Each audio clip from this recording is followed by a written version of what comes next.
ধন্যবাদ জানাই টিসিএস মাননীয় বৈদ্যনাথ হাঁসদা স্যারকে, কোঅর্ডিনেটর মলয় স্যারকে, আমার প্রিয় অধ্যাপক ও অধ্যাপিকাগণকে এবং আমাদের প্রিয় ছাত্রছাত্রী যারা আজকে এই অনুষ্ঠানে উপস্থিত আছে। যদিও এখন পর্যন্ত তোমাদের উপস্থিতি খুবই কম, দুঃখের সহকারেই বলতে হয়।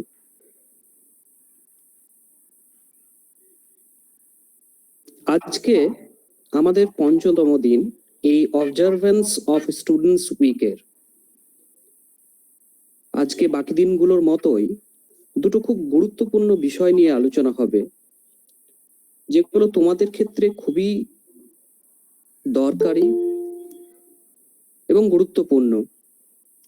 তোমাদের উপস্থিতি কামনা করি আরো, কারণ সত্যিকারী অর্থেই বাকি দিনগুলোর মতো এই দিনটির যে বিষয়গুলো আছে সেগুলো খুবই দরকার তোমাদের।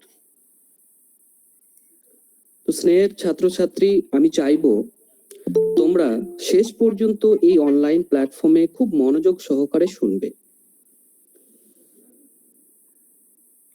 আমাদের মাননীয় অধ্যক্ষ মহাশয়ের সম্মতি নিয়ে আমাদের এই অনুষ্ঠান শুরুর আগে আমি চাইবো আমাদের জাতীয় সঙ্গীতটি পরিবেশন করা হোক।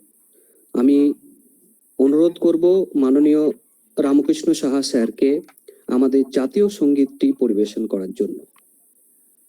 স্যার।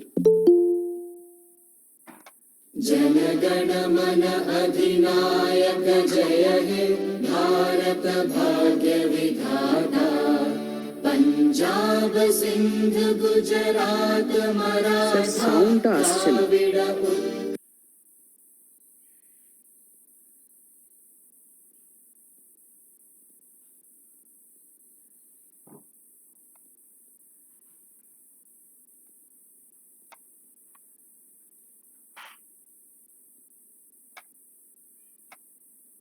जनगण मन अधिनायक जय हे भारत भाग्य विधाता पंजाब सिंध गुजरात मराठा द्राविड़ उत्कल बंगा विंध्य हिमाचल यमुना गंगा उच्चल जलधि तरंगा तव शुभ नामे जागे तव शुभ आशीष मांगे गाहे तव जय गाथा जन गण मंगलदायक जय हे भारत भाग्य विधाता जय हे जय हे जय हे जय जय जय जय हे।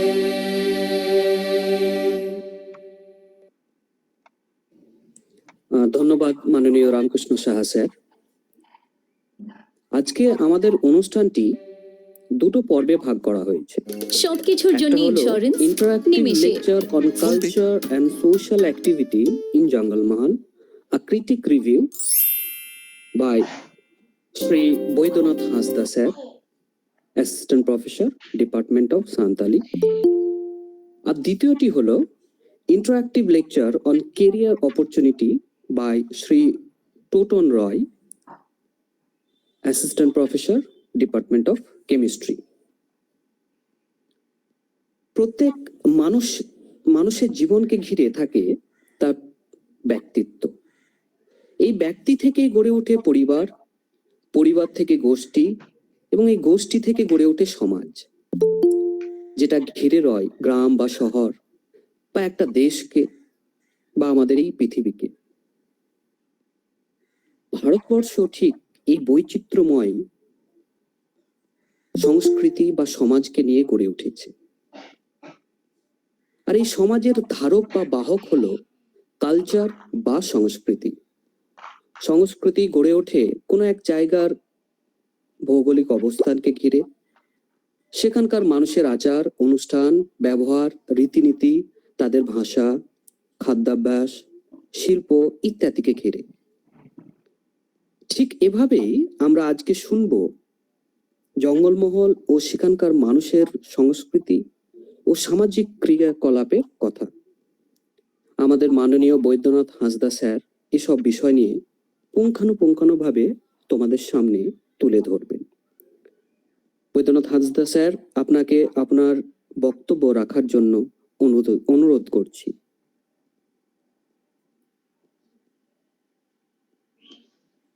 ধন্যবাদ নুরুল স্যার, এবং তার সঙ্গে ধন্যবাদ জানাবো আমাদের মহাবিদ্যালয়ের অধ্যক্ষ মহাশয় মধুসূদন গড়াই মহাশয়কে, এবং তার সঙ্গে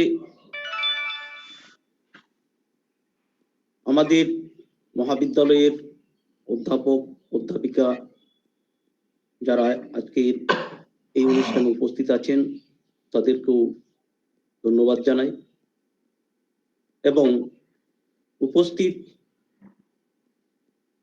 আমাদের মহাবিদ্যালয়ের ছাত্রছাত্রীদের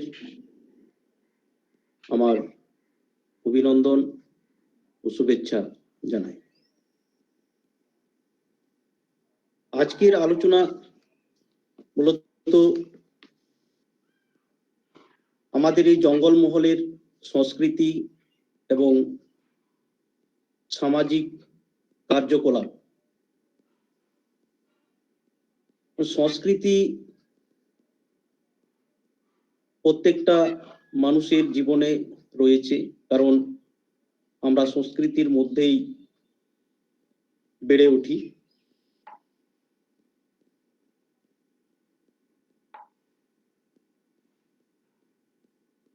এই সংস্কৃতি এলাকা ভিত্তিক ভিন্ন ভিন্ন হয়ে থাকে। আমাদের এই জঙ্গলমহল এলাকায় যে সংস্কৃতি গুলো রয়েছে সেগুলো নিয়েই আজকে আমি সংক্ষেপে তুলে ধরার চেষ্টা করব। প্রথমে আমাদের জানতে হবে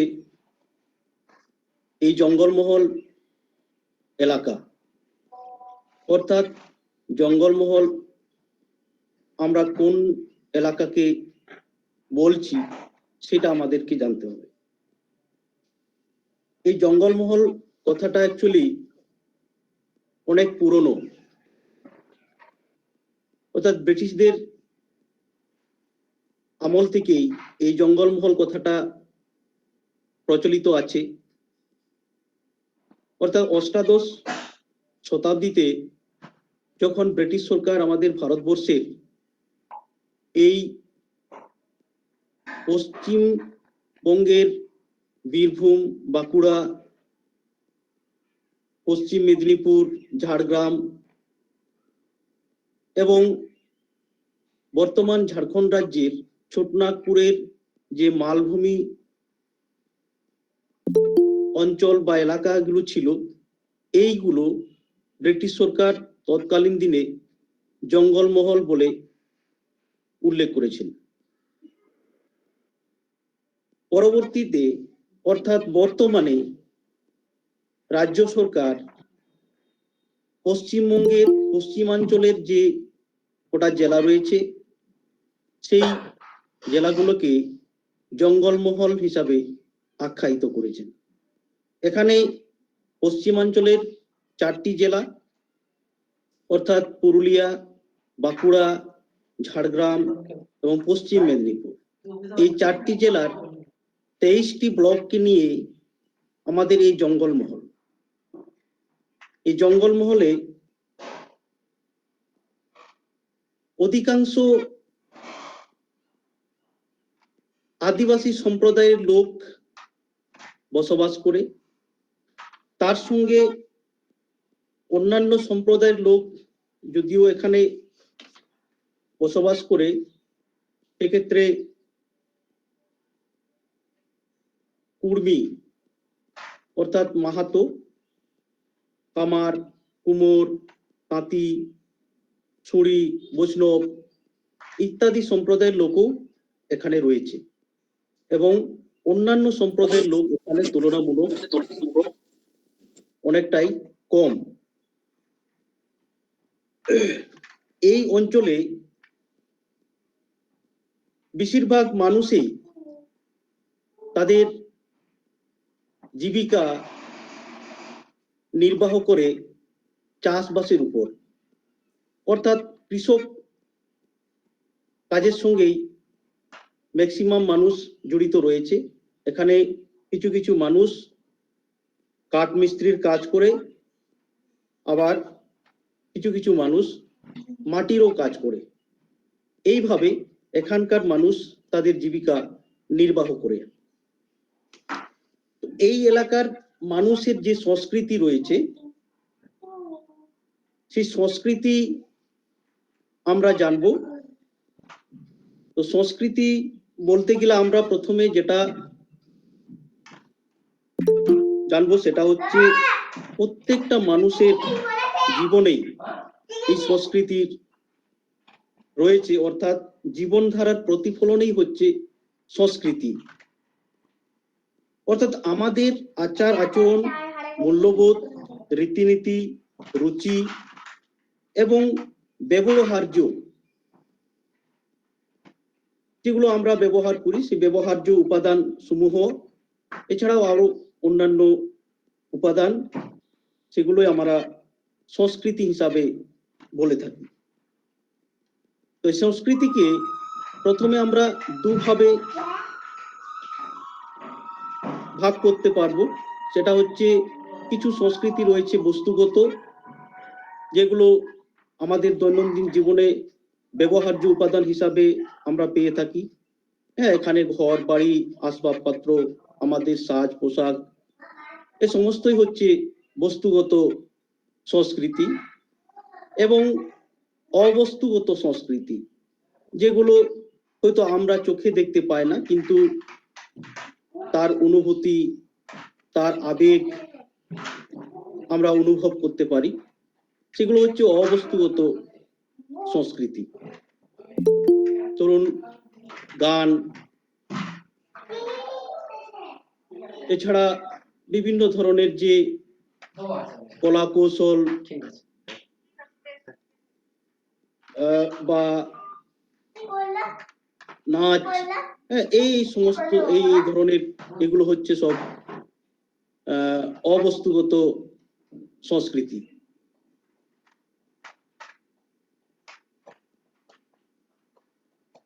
এখানে বস্তুগত এবং অবস্তুগত যতগুলো সংস্কৃতি আমরা পাবো, সেগুলো সম্পূর্ণ যদি আমরা এখানে আলোচনা করতে চাই, তাহলে কিন্তু আমাদের আলোচনা হয়তো একদিনে শেষ হবে না। অনেক বড় বিষয় এখানে, প্রত্যেকটা যদি আমরা আলোচনা করি তাহলে সেক্ষেত্রে আমাদের কিন্তু অনেকটা সময় লাগবে। সেক্ষেত্রে আমি এখানে কিছু যেগুলো ধরুন আমাদের অবস্তুগত যে সংস্কৃতি রয়েছে, বিশেষ করে আমাদের এই জঙ্গল মহলে যে লোক সংস্কৃতি রয়েছে, আমি সেই লোক সংস্কৃতির উপরেই আজকে আলোচনা করার চেষ্টা করব। এখানে লোক সংস্কৃতি হিসাবে আমরা যেগুলো পাই, প্রথমেই আমি একটা উৎসবের নাম, যেমন টুসু। টুসু একটা লোক সংস্কৃতি আমাদের এই জঙ্গল মহলের। এটা একটা জনপ্রিয় উৎসব, যেটা আমরা পৌষ মাসের সংক্রান্তি অর্থাৎ পৌষ মাসের শেষ দিন থেকে আমরা উদযাপন করি। অর্থাৎ এখানে শীতকালে একটা অনুষ্ঠান, এই টুসু উৎসব, যেখানে লোক দেবী টুসু, লোক দেবী টুসুকে উৎসর্গকৃত করা হয়। এখানে উপাসকরা যারা টুসু দেবীকে উৎসর্গ করেন, উপাসকরা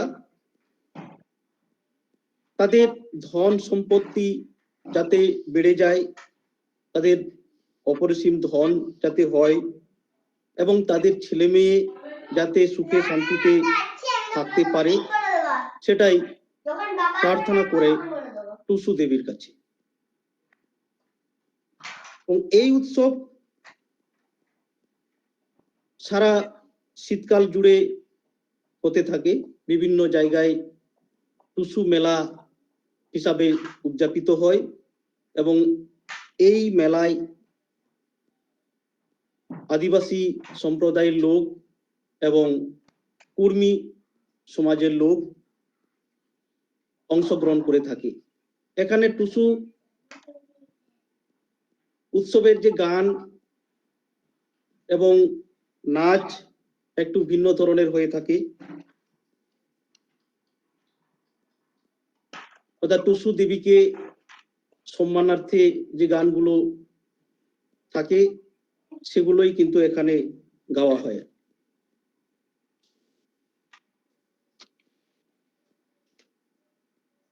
একইভাবে টুসু উৎসবের সময়েই আরেকটা উৎসব আমরা এখানে দেখে থাকি, সেটা হচ্ছে মকর সংক্রান্তি বা মকর পরব। অর্থাৎ মকর সংক্রান্তি বা মকর পরব এটাও কিন্তু পৌষ মাসের শেষ দিনটিকেই বলা হয়। এই সময়টিতে সাঁওতাল সম্প্রদায়ের লোকেরা মকর পরব উদযাপন করে। অর্থাৎ মকর পরবে সাঁওতাল সম্প্রদায়ের লোক মাংসের পিঠা, মাংস ভাত এবং হাড়িয়া নামক মাদক দ্রব্যের সঙ্গে উৎসবের দিনগুলো উপভোগ করে।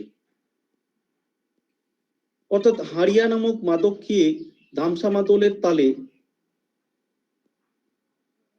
নাচ, অর্থাৎ ধামসা মাদলের তালে তালে নাচ তাদের উৎসবকে আরো বেশি আকর্ষণীয় করে তোলে। এছাড়া এই মকর সংক্রান্তির দিনে আদিবাসী সম্প্রদায়ের লোকেরা বাঁদরি নাচ করে থাকে। বাঁদরি নাচ আসলে এক ধরনের বাঁদরি অর্থাৎ বানর, সেটা অনেক সময় আমাদের সেই খড়ের তৈরি করা একটা বাঁদরকে নিয়ে তারা প্রত্যেকটা গ্রামে বা প্রত্যেকটা বাড়িতে গিয়ে গিয়ে সেই বাঁদরকে নাচায় এবং সেখানে বিভিন্ন ধরনের গান গেয়ে থাকে। এই গানগুলো একটু ভিন্ন ধরনের, অর্থাৎ একটু হাস্য কৌতুক ধরনের গান হয়ে থাকে। হ্যাঁ, সেই গানগুলো শুনতে খুব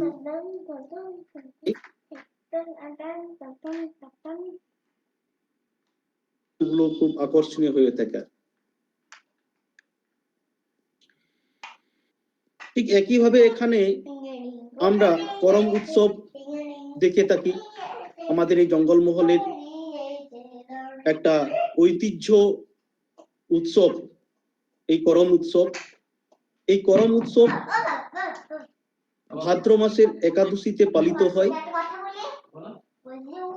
এখানে মূলত করম দেবতা অর্থাৎ মা লক্ষ্মীর কাছে এখানে আদিবাসী সম্প্রদায়ের লোক বা কর্মী সমাজের লোক তাদের মঙ্গল কামনা করে এই মা লক্ষ্মী বা করম দেবতাকে পূজা অর্চনা করে থাকে। অর্থাৎ তাদের চাষাবাদ এবং তাদের শিশু সন্তান যাতে সুখে শান্তিতে থাকে সেই প্রার্থনা করেই এই উৎসব উদযাপন করে থাকে। এই করম উৎসব উদযাপনের সময় করম গাছের একটি ডাল কেটে আনা হয় এবং সেটা গ্রামের যেখানে আখড়া বলা হয় সেখানে সেটাকে পুঁতা হয় এবং সেই করম ডাল যেখানে পুঁতা হয়েছে সেখানে অবিবাহিত মেয়েরা তার পূজা অর্চনা করে। এই করম উৎসবেও দেবতাদের অর্থাৎ করম দেবতার স্মরণ করেই গান গাওয়া হয়ে থাকে।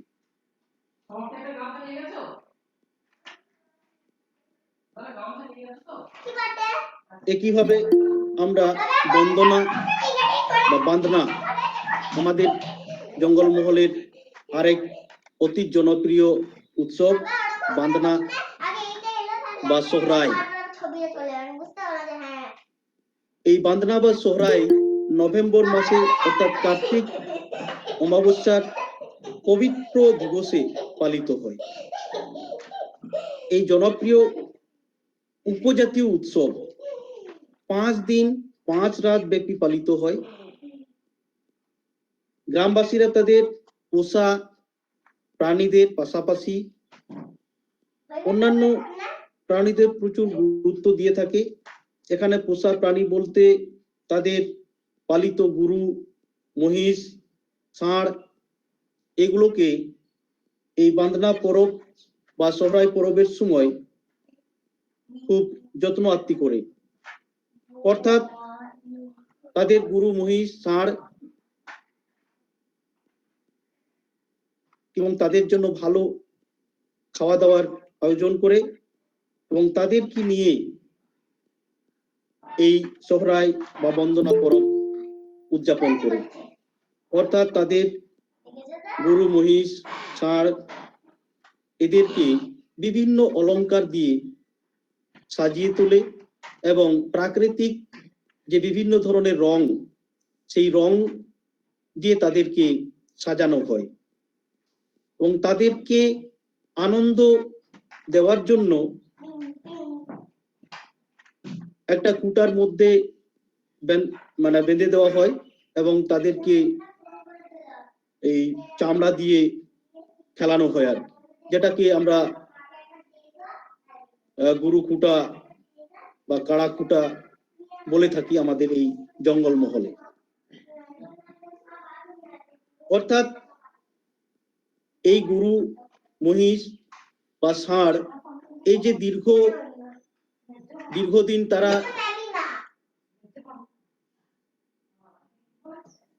চাষাবাদ করতে সাহায্য করেছে, তাদের সেই উপকারের কথা ভেবে তাদেরকে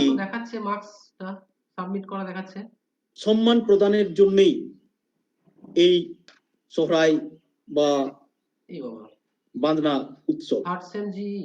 এখানে বান্দনা কথাটা অ্যাকচুয়ালি বন্দনা, হ্যাঁ, গুরু বন্দনা, এই বন্দনা কথা থেকেই বান্দনা কথাটা এসছে আমার মনে হয়। হ্যাঁ, ওখানে কোনো স্টুডেন্টের নামও তো দেখাচ্ছে না। এই বান্দনা উৎসবের সময় যেহেতু কিন্তু আমাদের তাদের জিতে দেখাচ্ছে স্টুডেন্টের নাম দেখাচ্ছে, অবদানের স্বীকৃতি জানানো হয়, যার জন্য এই বান্দনা উৎসবের সময় উহিরা গান গাওয়া হয়ে থাকে। অর্থাৎ সেই সময় গরু, মহিষ বা ষাঁড় এদেরকে বিভিন্ন ভাবে আনন্দ দেওয়ার জন্য তাদেরকে বন্দনা করা হয় এবং উহিরা গান গাওয়া হয়। এটা মূলত সাঁওতাল সম্প্রদায়ের লোকেরা বেশি করে থাকে। এছাড়াও আমাদের আদিবাসী সম্প্রদায়ের অন্যান্য যে লোকগুলো রয়েছে তারাও কিন্তু করে থাকে।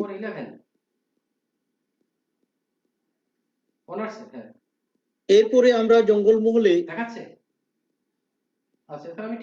একটা নাচ যেটা খুবই জনপ্রিয় আমাদের এই জঙ্গলমহলের, যেটা হচ্ছে ঝুমুর। এই ঝুমুর নাচ একটা উপজাতীয় নৃত্য, আর নৃত্য। এই ঝুমুর নাচ কিন্তু মাটিতেই পরিবেশিত হয়ে থাকে। অনেক সময় বিভিন্ন জায়গায় অনুষ্ঠান আয়োজন করে সেখানে একটু স্টেজ বা প্যান্ডেল করে থাকে। সেই স্টেজ বা প্যান্ডেলের উপরে এই ঝুমুর নাচ কিন্তু পরিবেশিত হয়নি। এই ঝুমুর নাচ সাধারণত মাটিতেই পরিবেশিত হয়। এই ঝুমুর নাচে বিশেষ করে মহিলারাই অংশগ্রহণ করে। এখানে মহিলারা একে অপরের কোমর ধরে তাদের হাত পা এবং মাথা একটা নির্দিষ্ট তালে আগে পিছনে তারা দুলায়িত করে এবং এই ঝুমুর নাচে যে সকল পুরুষ অংশগ্রহণকারীরা থাকে তারা তাদের ঐতিহ্যবাহী পোশাক অর্থাৎ তাদের যে নির্দিষ্ট ধুতি বা জামা যেগুলো তারা ঐতিহ্য হিসাবে আগে থেকে এই ঝুমুর নাচের সময় ব্যবহার করে থাকে সেই ধরনের পোশাকেই এখানে পরিধান করে এবং বিভিন্ন ধরনের বাদ্যযন্ত্র বিশেষ করে এখানে গামছা মাদল ড্রাম বাঁশি এই সমস্ত বাজায় এবং এইভাবেই এই ঝুমুর নাচটাকে অনেক বেশি আকর্ষণীয় করে তোলে এবং বিভিন্ন জায়গায় আমরা এই ঝুমুর নাচ বা ঝুমুর গান আমরা শুনে থাকি বা এটা এই ঝুমুর গান বা ঝুমুর নাচ দেখার জন্য আমরা প্রত্যেকেই খুব আনন্দ উপভোগ করি এটা দেখার জন্য বা দেখার পরে একটা আমাদের আনন্দ বা একটা তৃপ্তি আমরা পেয়ে থাকি এছাড়াও আমরা এই জঙ্গলমহলের আর এক লোক সংস্কৃতি হচ্ছে ছৌ নৃত্য ছৌ নৃত্য আমাদের জঙ্গলমহলের এক অন্যতম বিখ্যাত নৃত্য রূপ এখানে স্থানীয় সম্প্রদায়ের মানুষ তারা এই ছৌ নৃত্যে অংশগ্রহণ করে এখানে যারা নৃত্যশিল্পীরা থাকে তারা এক এক ধরনের মহড়া এক এক ধরনের মহড়া বা মুখোশ ব্যবহার করে থাকে এবং এই ছৌ নৃত্য একটা নির্দিষ্ট জায়গায় একটা আখড়া একটা খোলামেলা জায়গায় পরিবেশিত হয় এখানে আমরা হয়তো লক্ষ্য করব রামায়ণ মহাভারতের যে গল্প বা সেখানে আমরা যে কাহিনী আমরা শুনেছি সেই সব কাহিনীকে নিয়েও আমরা এই ছৌ নৃত্য পরিবেশিত হতে দেখেছি এখানে লোকসঙ্গীত বিভিন্ন যে লোকসঙ্গীত গুলো রয়েছে সেখানে এই ছৌ নৃত্যের সময় সেই লোকসঙ্গীত গুলো গাওয়া হয়ে থাকে তার সঙ্গে এখানে বাদ্যযন্ত্র হিসাবে ঢোল মাদল সানাই ধামসা খড়কা এই ধরনের বিভিন্ন ধরনের বাদ্যযন্ত্র ব্যবহার হয়ে থাকে এই ছৌ নৃত্য বিশেষ করে আমাদের পুরুলিয়া জেলায় বিখ্যাত ছৌ নৃত্য এবং পুরুলিয়া জেলা থেকে বিভিন্ন প্রান্তে এই ছৌ নৃত্য প্রদর্শন করা হয় বিভিন্ন জায়গায় হয়তো আমরা ছৌ নৃত্য দেখে থাকি কিন্তু আমরা ছৌ নৃত্যটাকে পুরুলিয়া জেলার বিখ্যাত একটা লোক নৃত্য হিসাবে আমরা বলতে পারি এরপরে আমাদের এই জঙ্গলমহলের একটা ঐতিহ্যমূলক একটা উৎসব বা পূজা এটা পূজা বললেও হবে যেমন গাঞ্জন বা চড়ক গাঞ্জন বা চড়ক যেটা আমরা বলে থাকি এটা অ্যাকচুয়ালি চৈত্র মাসের শেষ দিনে পালিত হয় এটা বাঁকুড়া জেলাতে একেশ্বর গাজন বলে থাকে এখানে দ্বারকেশ্বর নদীর তীরে যে মহাদেব মন্দির রয়েছে সেখানে এলাকার মানুষ চড়ক পূজা করে থাকে এবং সেই চড়ক পূজার উপলক্ষে গাজন উৎসব পালিত হয় এই গাজন উৎসবে সাধারণত এখানে আমরা যারা মহাদেব বা শিবের ভক্ত যারা থাকেন তারা বিশেষ করে এই গাজন উৎসবে বিভিন্ন ধরনের কলা কৌশল পরিবেশন করে থাকে। এখানে যারা ভক্ত থাকে, বিশেষ করে এখানে ভক্তা, যেটা হয়তো একটা বড় একটা খুঁটার উপরে হয়তো আড়াআড়ি ভাবে একটা একটা হয়তো কি বলবো, এটা একটা মোটা ধরনের একটা হয়তো কাঠ দেওয়া হলো এবং তাকে ঝুলিয়ে চারদিকে হয়তো ঘোরানো হচ্ছে আর কি। এটাকে হচ্ছে ভক্তা। এবং সে একইভাবে এই গাঁজনের সময় অনেককে আমরা দেখেছি জ্বলন্ত আগুনে বা আগুনের শিখায় তারা লাফিয়ে পড়ে। এছাড়াও এখানে এই গাঁজনের সময় রঞ্জা এক ধরনের নাচ। এই রঞ্জা নাচ সাধারণত মোটা দড়ি, যারা ভক্তা থাকে তাদের শরীরের অর্থাৎ হাতের এই বাহু অংশে সেটাকে গলানো হয়, মানে চামড়া ভেদ করে সেটাকে গলানো হয় এবং সেটা নিয়ে ওরা একটা দড়ির মধ্যে হয়তো 10-12 জন পরপর হয়তো তাদেরকে গেঁথে দেওয়া হলো এবং তারা সেটা নিয়েই আগে পিছনে নাচানাচি করে এবং সেখান থেকে তাদের মানে শরীরের রক্ত মানে প্রচুর বেরোয়। অনেকে এই নাচটা দেখতে পারে না, রক্তের জন্য রক্ত অনেকের সহ্য হয় না, মানে রক্ত সেখান থেকে ছিটকে বেরোয়, সেটা দেখে অনেকেই মানে সেখান থেকে সরে যায়। খুব দেখতে খুব ভালো, মজাও লাগে, আবার অনেকের একটু ভয়ও লাগে। এটা হচ্ছে রঞ্জা রঞ্জা নাচ। অ্যাকচুয়ালি তাদের জানি না তাদের লাগে কি লাগে না, অনেকেই এটা অনুমান করে যে তাদের উপরে মহাদেব শিব ভর করে আছে, যার জন্য তাদের এটা কিছুই মনে হচ্ছে না বা তাদের লাগছে না।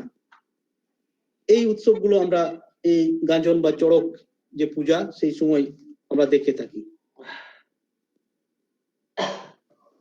এছাড়া আমরা এই পাতা নাচ আমাদের জঙ্গলমহলের একটা অন্যতম উৎসব। পাতা নাচ আসলে বা এই পাতার যে আমরা অর্থ যদি সাধারণ অর্থ দেখি তাহলে আমরা সেটা মেলা, পাতা বলতে আমরা মেলাকে বুঝি। এখানে সমবেত ছেলেমেয়েরা খোলামেলা জায়গায় একটা অনুষ্ঠান, কোথাও গোটা রাতের উৎসব হয়, কখনো বা একদিনের এক রাত, আবার কোথাও বা দুদিনের উৎসব হয়ে থাকে। তো পাতা শব্দের মৌলিক অর্থ অ্যাকচুয়ালি পতিত। এই পতিত অর্থাৎ পড়ে, যেখানে চাষবাস হয়নি, পড়ে জায়গা, যেখানে হয়তো গোচারণের জন্য একটা নির্দিষ্ট জায়গা রাখা হয়, সেখানে হয়তো গ্রামের ছেলেমেয়েরা খেলাধুলা করে বা গ্রামের বিভিন্ন অনুষ্ঠান উদযাপিত হয়, সেই রকম একটা জায়গাকেই আমরা পতিত বা পড়ে বলে থাকি। তো সেই পতিত কোথা থেকেই সম্ভবত পাতা শব্দটা এসছে। তো এই পাতা সাধারণত সাঁওতাল সম্প্রদায়ের লোকেরাই অংশগ্রহণ করে থাকে। এখানে যদিও পাতা নাচের গান অধিকাংশই বাংলা ভাষাতেই রচিত হয় বা বাংলা ভাষাতেই গাওয়া হয়। এর কারণ হিসাবে এখানে আমরা বলতে পারি যে পাতা গান বা পাতা নাচের যে গান এগুলো বাংলায় রচিত হয়, তার কারণ এখানে যত অসাঁওতাল সম্প্রদায়ের লোক সমবেত হয় তাদেরকে আনন্দ প্রদান করার জন্যই মানে এরকম পাতা গান বাংলায় রচিত হয়ে থাকে। এবং এখানে আমরা আরেকটা উৎসব দেখে থাকি, সেটা হচ্ছে দাসাই বা ভুয়াং নাচ। দাসাই বা ভুয়াং নাচ এটা মূলত শারদ উৎসবের সময় শুরু হয়, অর্থাৎ ভাষাতত্ত্বের বিচারে আমরা জানতে পারি যে দশমীর সঙ্গে এই দাসাই কথার একটা মিল আছে, একটা যোগ আছে। আবার কিছু সাঁওতাল পণ্ডিতদের মতে দশা, দশা শব্দ থেকে এই দাসাই শব্দের উৎপত্তি হয়েছে বলে অনুমান করেছে।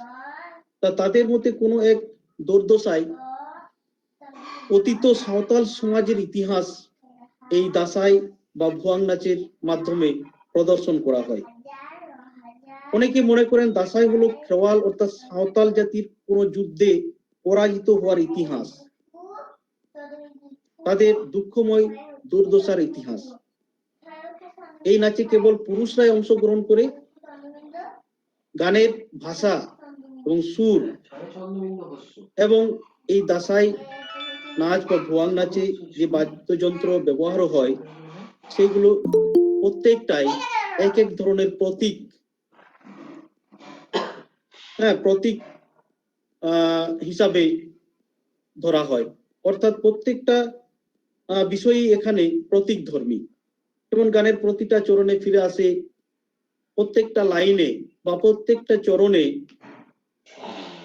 হাই হাই কথা আমরা শুনতে পাই এই ভুয়াং নাচের সময় যে গানগুলো গাওয়া হয়। অর্থাৎ এখানে হাই হাই বলতে কিছু একটা হারিয়ে গেছে বা কিছু একটা হয়তো খুঁজে পাচ্ছে না, এইরকম একটা অনুভূতিকে প্রকাশ করে এই হাই হাই শব্দের মাধ্যমে। ও নাচের সময় তারা মেয়েলি পোশাক পরে, এখানে পুরুষরাই যদিও এই ভুয়াং নাচে অংশগ্রহণ করে কিন্তু এখানে তারা কিন্তু মেয়েলি পোশাক ব্যবহার করে, মাথায় পাগড়ি বাঁধে এবং সেখানে ময়ূরের পালক গোঁজা থাকে। এবং এইখানে যে বাদ্যযন্ত্র ভুয়াং, ভুয়াং একটা প্রতীক হিসাবে, অর্থাৎ আমরা যে ধনুক, তীর ধনুকের একটা প্রতীক হিসাবে এই ভুয়াংটাকে ব্যবহার করেছে।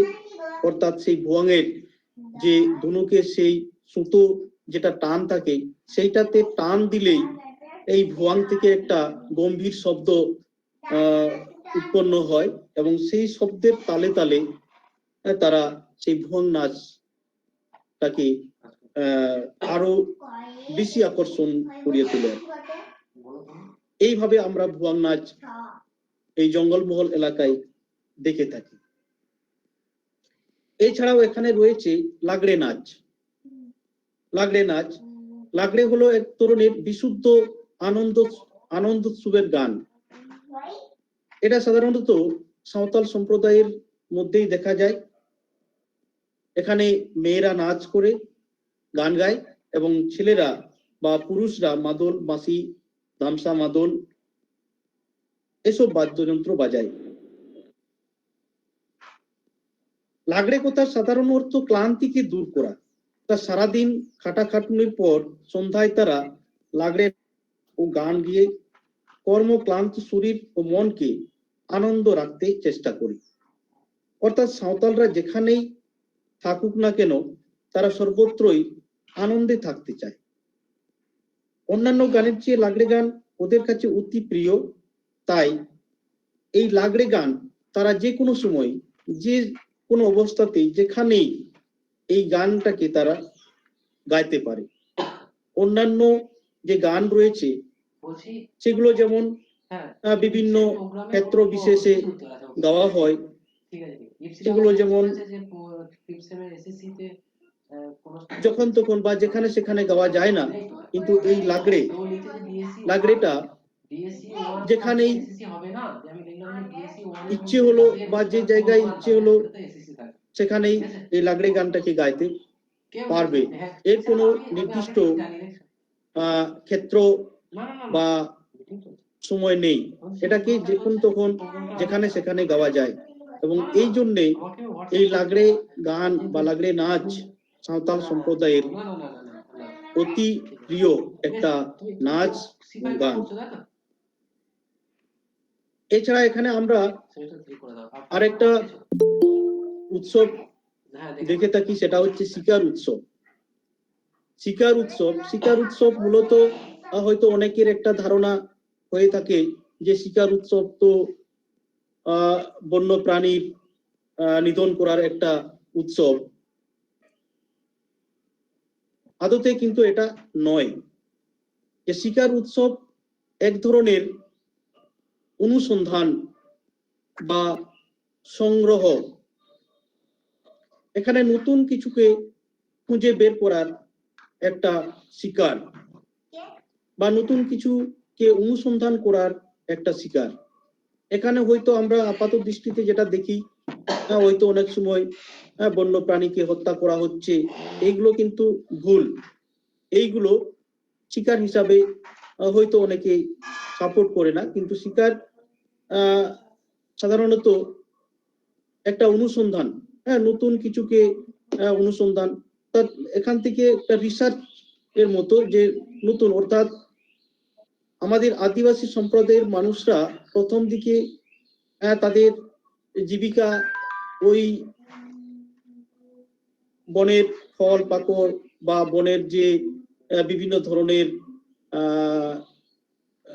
শিকড় বা তাদের বিভিন্ন ধরনের যে খাবার যে উপাদানগুলো পাচ্ছিল, সেইগুলোকে এখন আবার নতুন করে অনুসন্ধান করে থাকে, বা যে জঙ্গল থেকে যে ওষুধ, বিভিন্ন প্রাকৃতিক যে ওষুধ, সেই ওষুধগুলো কিন্তু অনুসন্ধান করে থাকি। এইটা হচ্ছে অ্যাকচুয়ালি শিকার, এই শিকার উৎসব। এই শিকার উৎসব সাধারণত ফাল্গুন মাস থেকে শুরু হয়। ফাল্গুন মাস থেকে শুরু হয়ে বৈশাখ মাস অবধি এই শিকার উৎসব উদযাপিত হয়, বিভিন্ন জায়গায় বিভিন্ন সময় হয়ে থাকে। নির্দিষ্ট করা দিনের নির্দিষ্ট এলাকায় এই শিকার উৎসব উদযাপিত হয়। এছাড়াও জঙ্গলমহলের আবার যেগুলো উৎসব রয়েছে বা যে নৃত্য নাচ বা গান রয়েছে, সেগুলো এখানে আমরা জানতে পারবো। যেমন রায়বেশে একটা নৃত্য, রনপা নৃত্য, চাং নৃত্য, বাহা পরব, ভাদু উৎসব। এছাড়া অনেক এই ধরনের কিছু লুপ্ত প্রায়, যেগুলো হয়তো আমাদের সমাজ থেকে হারিয়ে যাচ্ছে। আমরা যে নাচ বা যে গান বা যে উৎসব আমরা হয়তো আর এখন দেখতে পাচ্ছি না, এরকম অনেক উৎসব এখান থেকে আমাদের মানে আস্তে আস্তে হারিয়ে যাচ্ছে। মানে সেগুলো আর আমাদের সেভাবে কি বলবো, সেভাবে আমরা আর দেখতে পাচ্ছি না, বা সেগুলো আর সেভাবে পালিত হচ্ছে না। এইভাবে কিছু সংস্কৃতি আমাদের মধ্য থেকে হারিয়ে যাচ্ছে। মূলত এইগুলোই হচ্ছে আমাদের এই জঙ্গলমহলের লোক সংস্কৃতি। এছাড়াও অনেক যে আমাদের জঙ্গলমহলের যে সংস্কৃতিগুলো রয়েছে, এইগুলো বাদ দিয়েও আবার অন্যান্য যে সংস্কৃতি রয়েছে, সেগুলো কিন্তু রয়েছে, কিন্তু সেগুলো আলোচনা করার এখানে খুব একটা সময় হচ্ছে না। এবং আরেকটা বিষয় যেখানে আমাদের আলোচনা করতে হবে, সেটা হচ্ছে সামাজিক কার্যকলাপ। এখানে আমার যে টপিকসটা আলোচনা করার দেওয়া আছে, যে জঙ্গলমহলের সংস্কৃতি এবং সামাজিক কার্যকলাপের উপর একটা পর্যালোচনা, সেটা অ্যাকচুয়ালি এই 1 ঘন্টার মধ্যে আলোচনা করা খুবই জটিল। কোন এক একটা টপিকসের উপরে যখন আমরা ডিটেলসে কিছু আলোচনা করব, সেখানে কিন্তু অনেক সময় লেগে যায়। সেই ক্ষেত্রে আমি সংস্কৃতির হিসাবে লোক সংস্কৃতির বিষয়টা আমি সংক্ষেপে আলোচনা করার চেষ্টা করেছি। এবং দ্বিতীয় যে টপিক, মানে দ্বিতীয় যে আমরা ভাগ পাবো বা দ্বিতীয় যে টপিকটা রয়েছে, সেটা হচ্ছে সামাজিক কার্যকলাপ। মানে সামাজিক কার্যকলাপ বলতে আমরা সংস্কৃতির যে উপাদান বা যে গুলো পেলাম, সেগুলো সমস্তই কিন্তু আমাদের এই সামাজিক কার্যকলাপের মধ্যেই আমরা পেয়ে যাব। অর্থাৎ এই সামাজিক কার্যকলাপ প্রত্যেকটা সমাজেরই এক একটা নির্দিষ্ট করা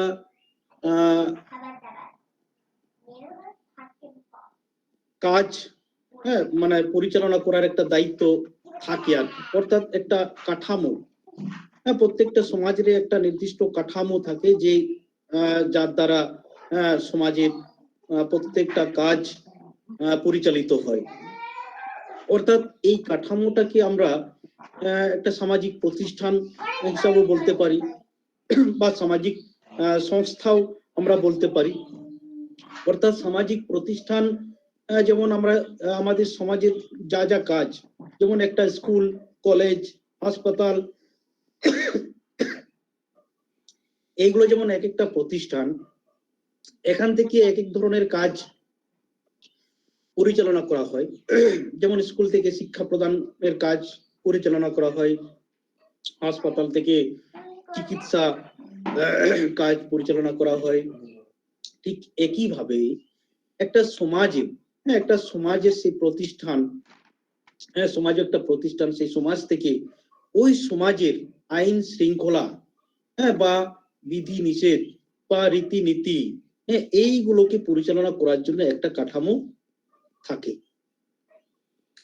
তো এখানে আমি বিশেষ করে আমাদের সাঁওতাল সম্প্রদায় বা সাঁওতাল সমাজের যে কাঠামো রয়েছে সেই দিকটা আমি সংক্ষেপে তুলে ধরার চেষ্টা করছি। যে আমাদের সাঁওতাল সমাজে যে সামাজিক প্রতিষ্ঠান বা সামাজিক কাঠামো যেটা রয়েছে সেটা প্রত্যেকটা গ্রামেই একটা গ্রামের দায়িত্বে মড়ল বা মাঝি থেকে থাকে, এবং মাঝিকে সাহায্য করার জন্য বা তার কাজে সহযোগিতা করার জন্য আরো 5 জন সেখানে থাকে। সেগুলো যেমন জগমাঝি, পারানিক, ভদ্র, কোডের, নাইকে, এইভাবে 5 জন আবার মাঝিকে সহযোগিতা করার জন্য থাকে। এবং সেই 5 জনকে বিভিন্ন কাজে তাদেরকে নির্দিষ্ট করা হয়ে থাকে। যেমন নাইকে সেই গ্রামের বিভিন্ন পূজা অনুষ্ঠান যেগুলো হয় সেগুলো পূজা পাঠ করে থাকে। যে জগমাঝি সেই গ্রামের যারা অবিবাহিত যুবক যুবতী তাদেরকে গাইড করার কাজে যুক্ত থাকে। অর্থাৎ তাদের যাতে কোনো রকম ভুল ভ্রান্তি না হয়ে যায় বা তারা যাতে কোনোভাবেই খারাপ পথে না চলে যায়, সেই দিকটা জগমাঝি দেখে থাকে। এবং গডেত, যাকে আমরা বার্তাবাহক হিসাবে আমরা বলতে পারি, সেই গডেত বিভিন্ন হয়তো পারিবারিক সমস্যা হতে পারে বা একটা গ্রামের সঙ্গে আরেকটা গ্রামের সমস্যা হতে পারে বা একটা ব্যক্তির সঙ্গে আরেক ব্যক্তির সমস্যা হতে পারে। সেই সমস্যাগুলোকে সমাধান করার জন্য যখন এই গ্রামের লোকজনকে এক জায়গায় সমবেত করতে হয়, সেই সময় সেই গডেত প্রত্যেকের কাছে সেই বার্তা পৌঁছে দেয় বা গডেত তাদেরকে খবর দেয় যে তারা যাতে আজকে এই অমুক জায়গায় সমবেত হয়। অর্থাৎ গডেতকে আমরা বার্তাবাহক হিসাবে বলে থাকি এবং সে সেই কাজটাই করে। এখানে ভদ্রর কাজ হচ্ছে গ্রামে যে কজন রয়েছে যারা গ্রামের যে বিভিন্ন অনুষ্ঠান, বিভিন্ন কার্যকলাপ যেগুলো তারা পরিচালনা করছে বা দেখছে, সেই কাজটা ঠিকঠাক হচ্ছে কিনা, সেই কাজ কোথাও কোনো খামতি থেকে যাচ্ছে বা কোথাও কোনো অসুবিধা হচ্ছে, এইসব দেখে থাকে আর কি ভদ্র। যদি কোনো কোথাও অসুবিধা হয় বা কোনো কাজে খামতি থেকে যায় তাহলে সেইগুলোকে তুলে ধরে এই গ্রামের সেই ভদ্র। এবং আমরা পারানিকের কথা জানবো। পারানিক অ্যাকচুয়ালি এখানে যে গ্রামের মড়ল বা মাঝি, তার অবর্তমানে গ্রামের যে মাঝি বা মড়ল থাকে তার অবর্তমানে সেই পারানিক মাঝির কাজ করে থাকে। অর্থাৎ মাঝি বিভিন্ন যে বিচার আচার বা বিভিন্ন অনুষ্ঠানে যা সিদ্ধান্ত হয় সেই সিদ্ধান্ত মাঝি দিয়ে থাকে। অর্থাৎ একটা গ্রামের যাই আলোচনা হোক, যাই বিচার হোক, সবার শেষে কিন্তু মাঝি তার সিদ্ধান্ত প্রদান করে। তার মাঝির সিদ্ধান্তই শেষ সিদ্ধান্ত। গ্রামের মাঝি যা বলেন, গ্রামের অন্যান্য যারা আছেন তারা কিন্তু সেটাই মানতে বাধ্য। এইভাবে এই 5 জনের সঙ্গে গ্রামের মাঝি কিন্তু বিভিন্ন অনুষ্ঠান বা সামাজিক যে কার্যকলাপ সেগুলো পরিচালনা করে থাকে। ছোট্ট অনুরোধ ছিল, অনুরোধ। তো আমাদের এখানে আমি তো সামাজিক অনুষ্ঠান বা সামাজিক কার্যকলাপ দিলাম প্রেজেন্ট অনেকগুলো বিভিন্ন ভাবে রয়েছে, কিন্তু প্রত্যেকটা বিষয়ে আলোচনা করতে গেলে আমাদের আরো অনেক সময় লাগবে। আমি এখানে একটা বিষয় নিয়ে তুলে ধরার চেষ্টা করব, সেটা হচ্ছে বিবাহ।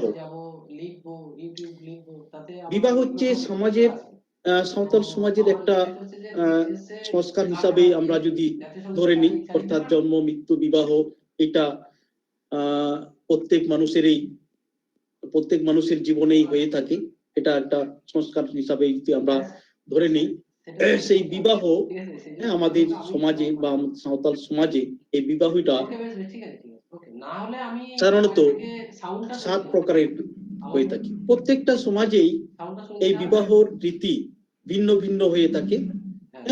মানে সেই দিক থেকে আমাদের সাঁওতাল সমাজের যে বিবাহ রীতি রয়েছে সেটা কিন্তু 7 রকম ভাবে দেখে থাকি বা 7 রকম ভাবে সেটা রয়েছে। কিছুটা এখানে অন্যান্য সমাজের থেকে হয়তো কিছুটা মনে হবে একটু আলাদা, কারণ আমাদের সমাজে প্রথমে বিবাহ যে প্রথম দিকে দেখাশোনার ব্যাপারটা সেটা অ্যাকচুয়ালি পুরুষদের অর্থাৎ ছেলেদের পক্ষ থেকে সেটা শুরু হয়, এবং এখানে ছেলেদেরকেই বর দিতে হয়, অর্থাৎ কনে মানে এই পণ, পণ আর ছেলেদের পক্ষ থেকে পণ দিতে হয়, সেটা কনে পক্ষ পায় সেই পণ। কিন্তু সেই পণ অতি সামান্য হিসাবে সেটা যদি দেখা হয় অতি সামান্য, অর্থাৎ 3 টাকা থেকে শুরু হয়, 3 টাকা 5 টাকা 7 টাকা এইভাবে আমাদের সমাজে পণের কথা বলা আছে। তার সঙ্গে বিভিন্ন ধরনের হয়তো যে যৌতুকের কথা বলা হয় সেখানে সেটাও কিন্তু খুব সামান্য, খুব বেশি নয়। এইভাবে ছেলেদের পক্ষ থেকে কিন্তু বিয়ের প্রস্তাবটা দেওয়া হয়।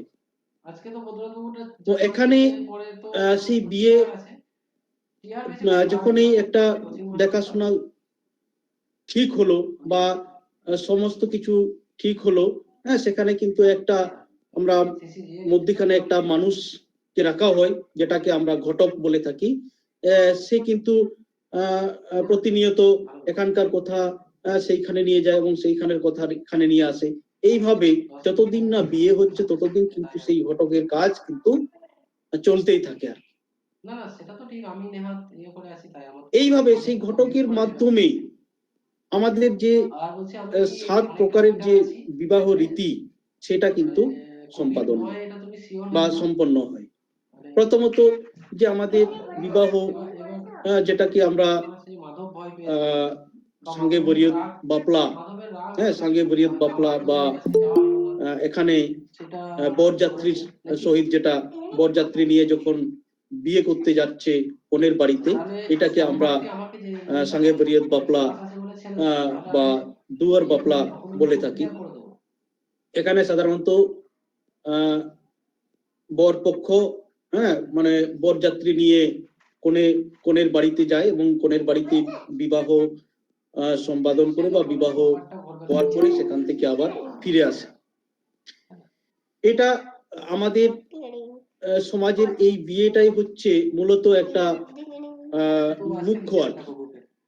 এবং বাকি যে বিবাহ রীতি রয়েছে সেইগুলো সমস্তই কিন্তু শেষে এই বিবাহের নিয়মেই সম্পাদিত হয় আর কি। যেমন বাকি যে বাকি ছোটি যে বিবাহ রীতি, যেমন কোডেল জাপাম, অর্থাৎ এই কোডেল জাপাম বিবাহটা একটা অন্য রকমের বিবাহ।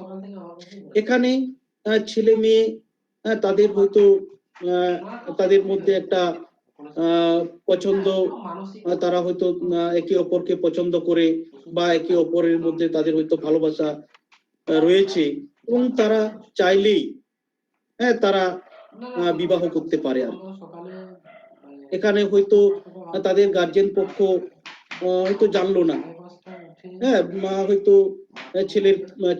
ছেলের মা বাবাও জানতে পারলো না, বা মেয়ের মা বাবা হয়তো জানতে পারলো না, তাদের অজান্তেই হয়তো তাদের ছেলে মেয়ে বিয়ে করে নিয়েছে।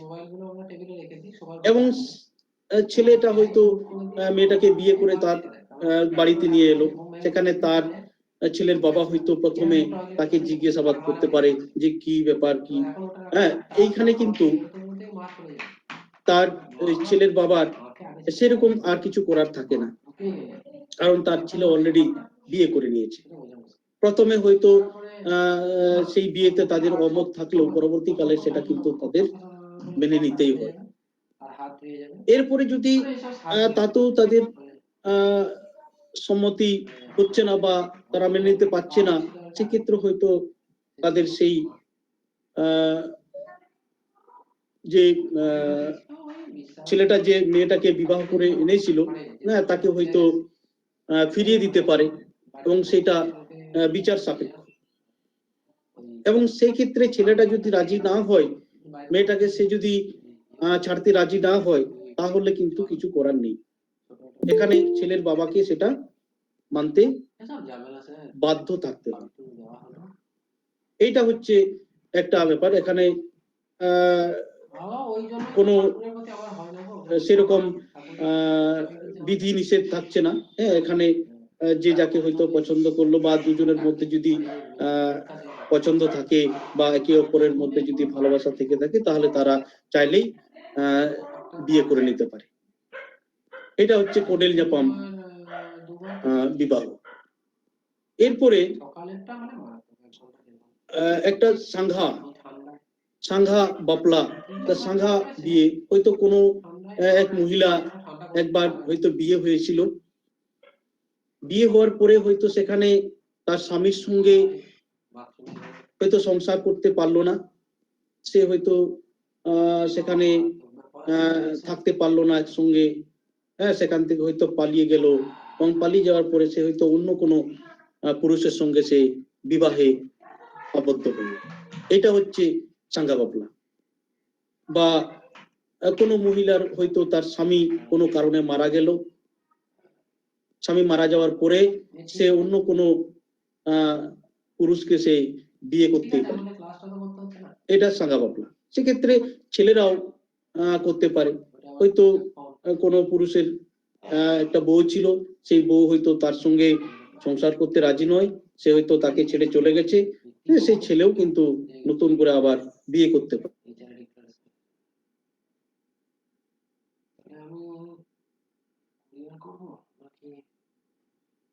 সেদিন ভরে গিয়ে দিয়ে আসা হবে নাকি? আমার আবার টিকিট আছে তো।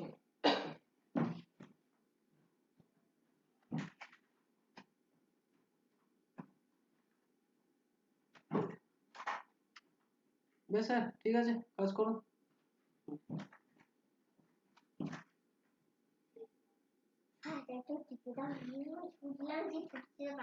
না, কিন্তু আগে এটা এমন একটা ছিল, এটাতে খুবই খারাপ। কারণ এটা কোনো ছেলে যদি কোনো মেয়েকে পছন্দ করে থাকে, এবং মেয়ের যদি কোনো সেই ছেলের উপর তার কোনো পছন্দ নেই, বা সেই ছেলেটাকে সে কোনো মতেই ভালোবাসতে পারবে না, তা সত্ত্বেও সেই ছেলেটা যেহেতু সেই মেয়েটাকে পছন্দ করেছে, তাহলে তাকে যেখানেই হয়তো পেলো, রাস্তায় বা যে জায়গায় হয়তো তাকে পেলো, সেখানে হয়তো তাকে সিঁদুর দিয়ে তার বাড়িতে নিয়ে আনতো। তাতে কি হতো, যে সেই মেয়ের যেহেতু সেই ছেলেটার উপরে পছন্দ নেই, বা তাকে কোনোদিনই ভালোবাসতে পারবে না, সেই ক্ষেত্রে সেই মেয়ের পুরো জীবনটাই কিন্তু নষ্ট হয়ে যাচ্ছিল। সেই জন্য এইটাকে কিছুটা চেঞ্জ করা হয়েছে, হ্যাঁ, তার কিছু বদল আনা হয়েছে। সেখানে কোনো ছেলে কোনো মেয়ের উপর যদি তার পছন্দ হয়, তাহলে সে কিন্তু সেইভাবে যেখানে সেখানে তাকে সিঁদুর দিতে পারবে না। যদি এরকম হয়, তাহলে তাকে কিন্তু সমাজের পক্ষ থেকে হয়তো বড় ধরনের পানিশমেন্ট হতে পারে, বা তাকে হয়তো সমাজের পক্ষ থেকে হয়তো হয়তো সমাজ থেকে তাকে বের করে দেওয়া হলো, এরকম কিছু একটা বড় ধরনের তাকে শাস্তি প্রদান করা হয়ে থাকে। যদি এরকম হয়, কোনো ছেলে যদি কোনো মেয়েকে পছন্দ করে থাকে, তাহলে সে তার বাড়িতে জানিয়ে দিতে হবে, এবং সেই মেয়ের বাড়ির লোক যদি তাতে সম্মতি প্রকাশ করে, তাহলেই তাদের বিয়ে হবে। এইভাবে আমাদের বিয়ের যে রীতি 7টা, এটা কিন্তু বিভিন্ন ভাবে রয়েছে, এবং এইগুলো ডিটেলসে আলোচনা করতে গেলে আমাদের অনেক সময় লেগে যেতে পারে। তো সেই জন্য আমি খুব মানে ডিটেলসে আমি গেলাম না, হ্যাঁ, জাস্ট তার যে প্রাথমিক যে ইয়েগুলো রয়েছে সেইগুলো আমি এখানে বলার চেষ্টা করলাম, তো সংক্ষেপে বলার চেষ্টা করেছি। হয়তো জানি না আমি কতটা বুঝাতে পারলাম, হ্যাঁ, মানে যতটা সংক্ষেপে চেষ্টা করেছি, যতটা সংক্ষেপে বলা যায়, মানে সেটাই চেষ্টা করেছি, কারণ এই টপিকস গুলো খুব মানে দীর্ঘ আর কি। হ্যাঁ, এটা মানে খুব সংক্ষেপে বললেও অনেক সময় হয়তো সব কথা বলা যায় না, এটাকে একটু বিস্তারিত আলোচনা করার একটা প্রয়োজন হয়ে থাকে। তো যাই হোক, আমি আমার মতো করে যতটা চেষ্টা করেছি বলার, সেটাই বললাম। আবার যদি সেরকম পরবর্তীকালে সুযোগ আসে, আমি চেষ্টা করব আবার এগুলোকে পুঙ্খানুপুঙ্খ ভাবে তুলে ধরার। থ্যাংক ইউ প্রত্যেকেই। আমি আমার এই বক্তব্যকে এখানেই শেষ করছি। ধন্যবাদ বৈদ্যনাথ হাঁসদা স্যার, আপনার মূল্যবান বক্তব্য রাখার জন্য। ওনার সংক্ষিপ্ত বক্তব্যের মধ্যে উনি তুলে ধরেছেন জঙ্গলমহলের ইতিহাস, ভৌগোলিক অবস্থান, মূলত আদিবাসী সম্প্রদায়ের সামাজিক ক্রিয়াকলাপ ও সংস্কৃতির কথা। তিনি দু ধরনের সংস্কৃতির মধ্যে দিয়ে জঙ্গলমহলের মানুষদের বিভিন্ন রকম সংস্কৃতি, যেমন টুসু লোক সংস্কৃতি, মকর পরব, বান্দ্রি নাচ, মা লক্ষ্মী দেবীর প্রতি আরাধনা, বান্দনা উৎসব, ওহিরা গান, ঝুমুর নৃত্য ইত্যাদি, ও তাদের বিভিন্ন সামাজিক কার্যকলাপ যেমন মাঝিদের গুরুত্ব, বিয়ের বিভিন্ন নিয়ম নীতি, সংঘবা ইত্যাদি খুব সুন্দরভাবে আমাদের সামনে তুলে ধরেছেন। অনুষ্ঠানটি এগিয়ে যাওয়ার আগে যদি তোমাদের কাউরির কোনো কিছু জিজ্ঞাস্য এ ব্যাপারে বা সংযোজন করার থাকে, তাহলে তোমরা এখন বলতে পারো।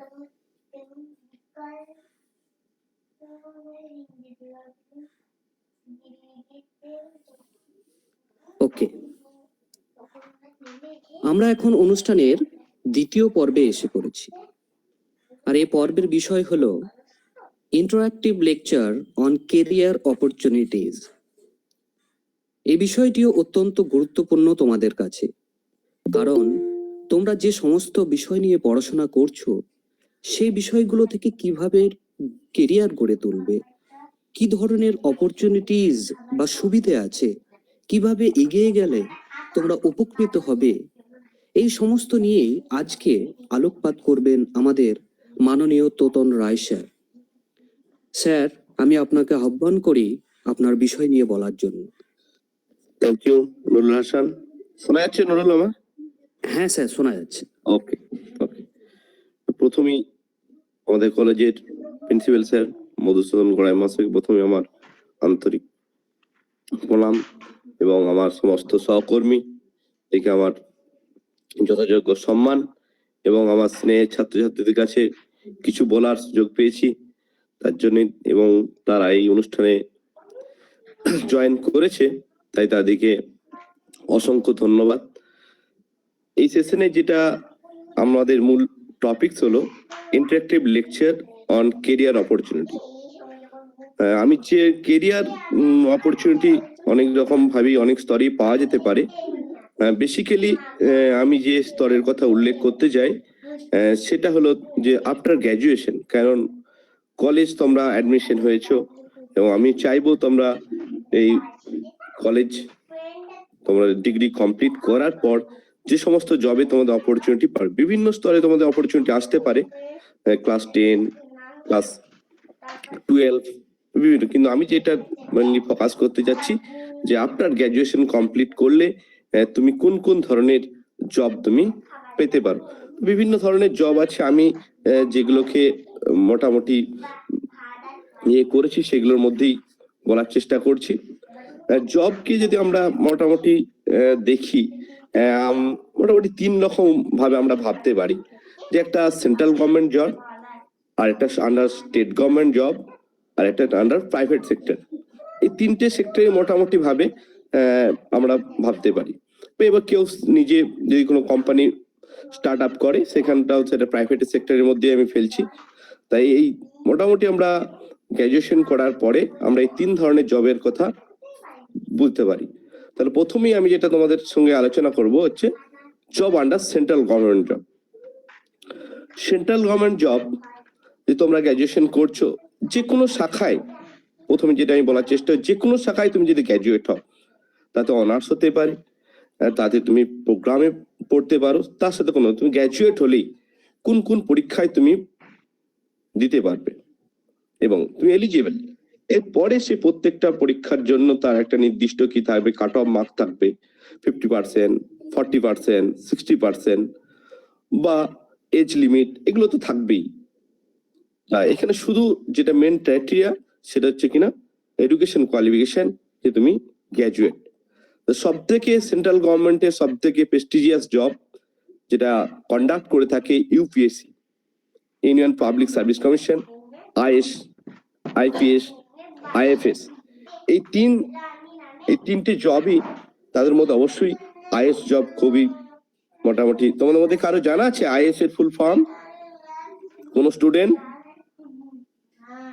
এনিওয়ান?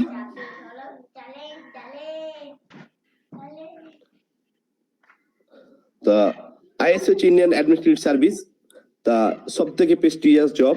তা সেই জব যদিও প্রেস্টিজিয়াস মানে বুঝতে পারছো তার মানে পরীক্ষার লেভেল অর্থাৎ পারফর্মিং এবিলিটিটাও কিন্তু অনেকটা বেশি। তা এই 3 ধরনের আইএস, আইএফএস এন্ড আইপিএস, এই 3টি ইউপিএসসি কন্ডাক্ট করে থাকে। এই 3টে পরীক্ষায় কিন্তু আমরা গ্র্যাজুয়েশন করার পরে কিন্তু দিতে পারি। আইএস এর ক্ষেত্রে অনেকগুলি স্তরে বিভক্ত। জেনারেলি যে কোনো পরীক্ষাতে ক্ষেত্রে এখন চলে এসছে এটা প্রিলিমিনারি এক্সাম, তারপরে হয় মেন এক্সাম, তারপর হয় ইন্টারভিউ। তা আইএস এর ক্ষেত্রে যে প্রিলিমিনারি এক্সাম প্রথমেই যেটা হয় পেপার 1, সেটা 200 মার্কসে হয়, 100টি কোশ্চেন থাকে, 2 আওয়ার্স। ঠিক আছে, এটা জেনারেল সাবজেক্টের উপরই থাকে। তারপরে এটার পরে আরেকটা প্রিলিম পেপার থাকে, পেপার 2, 200 মার্কসের, যেটিও 80টি কোশ্চেন থাকে। এবং পেপার তারপরে যেগুলো আছে এসে টাইপ, এগুলো প্রথম দুটো পেপার আছে MCQ type. Paper 3, paper 1, paper 2, paper 3, paper 4, paper 5, প্রত্যেকটি 250 মার্কসের এসে বিভিন্ন সাবজেক্টের সিলেবাসের উপর পরীক্ষা হয়। আর লাস্টের দুটি পেপার, পেপার 6 এন্ড পেপার 7, এগুলো এসে টাইপ, কিন্তু এগুলো অপশনাল, কেউ নিজের ইচ্ছা মতো সেটা চুজ করতে পারে। তা দেখতেই পাচ্ছ যে পরীক্ষাটা অনেক লেন্দি প্রসেস, তবে পরীক্ষার কিন্তু তুমি প্রিপারেশন নিলে কিন্তু না পাওয়ার মতো কোনো ব্যাপার নয়। তাই যারা ইন্টারেস্টেড থাকবে গ্র্যাজুয়েশন করার পর, তার আগের থেকেও তোমরা চিন্তা ভাবনা করতে পারো যে কি ধরনের সিলেবাস। তার জন্য প্রথমেই তোমাকে ফার্স্ট অফ কি করতে হবে, সিলেবাসটা প্রিন্ট বা তোমার কাছে হাতের কাছে রাখতে হবে। আর কোন কোন পরীক্ষা কত নাম্বারে কি, তার অর্থাৎ তার একটা প্যাটার্ন সম্বন্ধে একটা স্বচ্ছ তোমার একটা ধারণা দরকার। সে ধারণা হলো তারপরে তুমি কি করবে, তোমার যে কোনটা স্ট্রং বা কোনটা উইক, বা কি রকম কাট অফ মার্ক, প্রত্যেকটা পরীক্ষার ক্ষেত্রে একটা নির্দিষ্ট কাট অফ মার্ক মোটামুটি আসে, যদি এটা ভ্যারিয়েবল, তবে তাও মোটামুটি একটা বোঝা যায়। তার নিয়ে তোমাকে একটা নির্দিষ্ট মেজারমেন্ট করে রাখতে হবে নিজের মনের মতো, হ্যাঁ এরকম ভাবে আমাকে পড়াশোনা করতে হবে। তাই এইভাবেই যদি তুমি এগিয়ে যাও, আইএস, আইএফএস এবং আইপিএস পরীক্ষায় তুমি কিন্তু কোয়ালিফাই করতে পারো। এবং কোয়ালিফাই করতে গেলে যেটা সব থেকে বড় দরকার, দেখি বুঝতে হচ্ছে লং প্রসেস, তার প্রিপারেশনটা অনেক দিনের নিতে হবে, দু একদিনে পড়ে পড়ে হবে না। গ্রাজুয়েশন পড়ছো এই সময় থেকেই তোমার কিন্তু এখন থেকে আস্তে আস্তে আস্তে করে কিন্তু তার স্বপ্নের জাল বুনতে হবে এবং তারপরে সেটাকে তোমাকে কন্টিনিউশন যেতে হবে। তাহলে এই জবে গেলে সুবিধা কেমন, এই জবে কেন এত মানে এই জবের প্রতি ক্রেজ মানুষের কেন? কারণ হচ্ছে তুমি দেশের ক্ষেত্রে একটা বড় ভূমিকা পালন করতে পারবে ডিরেক্ট। যে কোনো সেক্টর ক্ষেত্রে তুমি বড় বড় পদে যারা আছে অর্থাৎ ইমপ্লিমেন্টেশন যারা করছে তারা কিন্তু এই সমস্ত প্রফেশনাল লোকরাই করছে। তাই তোমার ক্ষেত্রে যেটা তোমার নতুন নতুন চিন্তা ভাবনা সেটা ইনকর্পোরেট করতে গেলে কিন্তু এই জবের সাথে যুক্ত হতে পারবে। তা এইভাবেই আমি আশা রাখবো তোমাদের প্রতি যে তোমরাও এইভাবে চিন্তা ভাবনা করবে, আস্তে আস্তে আস্তে আস্তে আস্তে কিন্তু আমরা এগিয়ে যেতে পারবো। সেকেন্ড, এটিও একটু খুব ভালো জব, সেটা স্টাফ সিলেকশন কমিশনের CGL combined graduate level job.